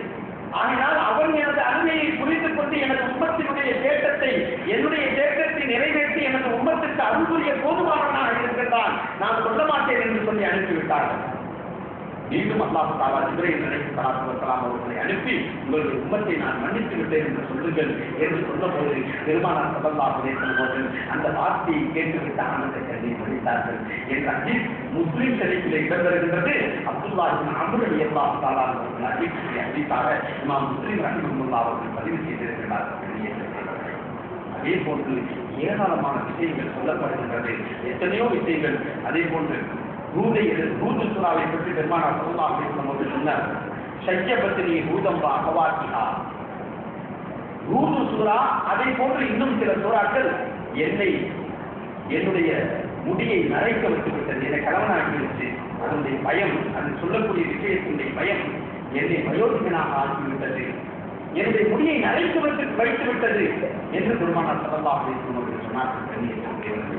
இத்துணை தருணங்கள் இந்த நிலையில் அணுகலாம் என்று மார்க்கம் அனுமதி அளித்திருக்கும் பொழுது நாம் உணர்வுகளை வெளிப்படுத்துவதற்கு மார்க்கம் அனுமதிக்கின்றது. ஆனால் அதில் அளவுகோல் இருக்கின்றது. அது சிரிப்பாக இருந்தாலும் சரி, கோபமாக இருந்தாலும் சரி, துக்கமாக இருந்தாலும் சரி, அழுகையாக இருந்தாலும் சரி, எதுவாக இருந்தாலும் சரி, மார்க்கம் அதை அடக்கி வைக்காதே. அடக்கி வைத்தால் அது ஒரு ஒன்றை நோயாளியாக ஆக்கிவிடும். ஆனால் அதை வெளிப்படுத்தும் பொழுது அதற்குரிய வரைமுறை இருக்கின்றது என்று நமக்கு சொல்லிக்காட்டக்கூடிய அந்த நல்ல நிலையை விளங்கியவர்களாக நாம் செயல்பட்டோம் என்று சொன்னால் அல்லாஹ்விற்கு பொருத்தமான அடியாராக நாம் எல்லோரும் ஆகுவோம் என்பதை நினைவு கூர்ந்தவர்களாக இந்த சம்பவத்தை எல்லாம் நாம் உள்ளத்தில் பதித்துக் கொண்டு நாமும் அந்த சுண்ணத்தான வழிமுறையை பின்பற்றி அல்லாஹ்விற்கு பொருத்தமான வாழ்க்கையை மேற்கொள்வோமாக. அல்லாஹ் தஆலா நம் எல்லோரையும் புரிந்து கொண்டு இருளையும் நமக்கு மகஃபிரத் என்று சொல்லக்கூடிய பெரும் பாக்கியத்தை கொடுத்து சிறப்பான வாழ்க்கையை தந்து செழிப்பாக ஆக்கி வைப்பானாக. வாஹர் தாவானா அல்ஹம்துலில்லாஹி ரப்பில் ஆலமீன். سبحان الله وبحمده سبحانك اللهم وبحمدك نشهد ان لا اله الا انت نستغفرك ونتوب اليك. سبحان ربك رب العزه عما يصفون وسلام على المرسلين والحمد لله رب العالمين. ربنا تقبل منا دعاءنا انك انت السميع العليم وتب علينا يا ربنا انك انت التواب الرحيم. صلى الله تعالى وسلم على خير خلقه سيدنا محمد واله وصحبه اجمعين والحمد لله رب العالمين. صلى الله على محمد صلى الله عليه وسلم. صلى الله على محمد صلى الله عليه وسلم. صلى الله على سيدنا محمد يا رب صل عليه وسلم. السلام عليكم ورحمة الله تعالى وبركاته.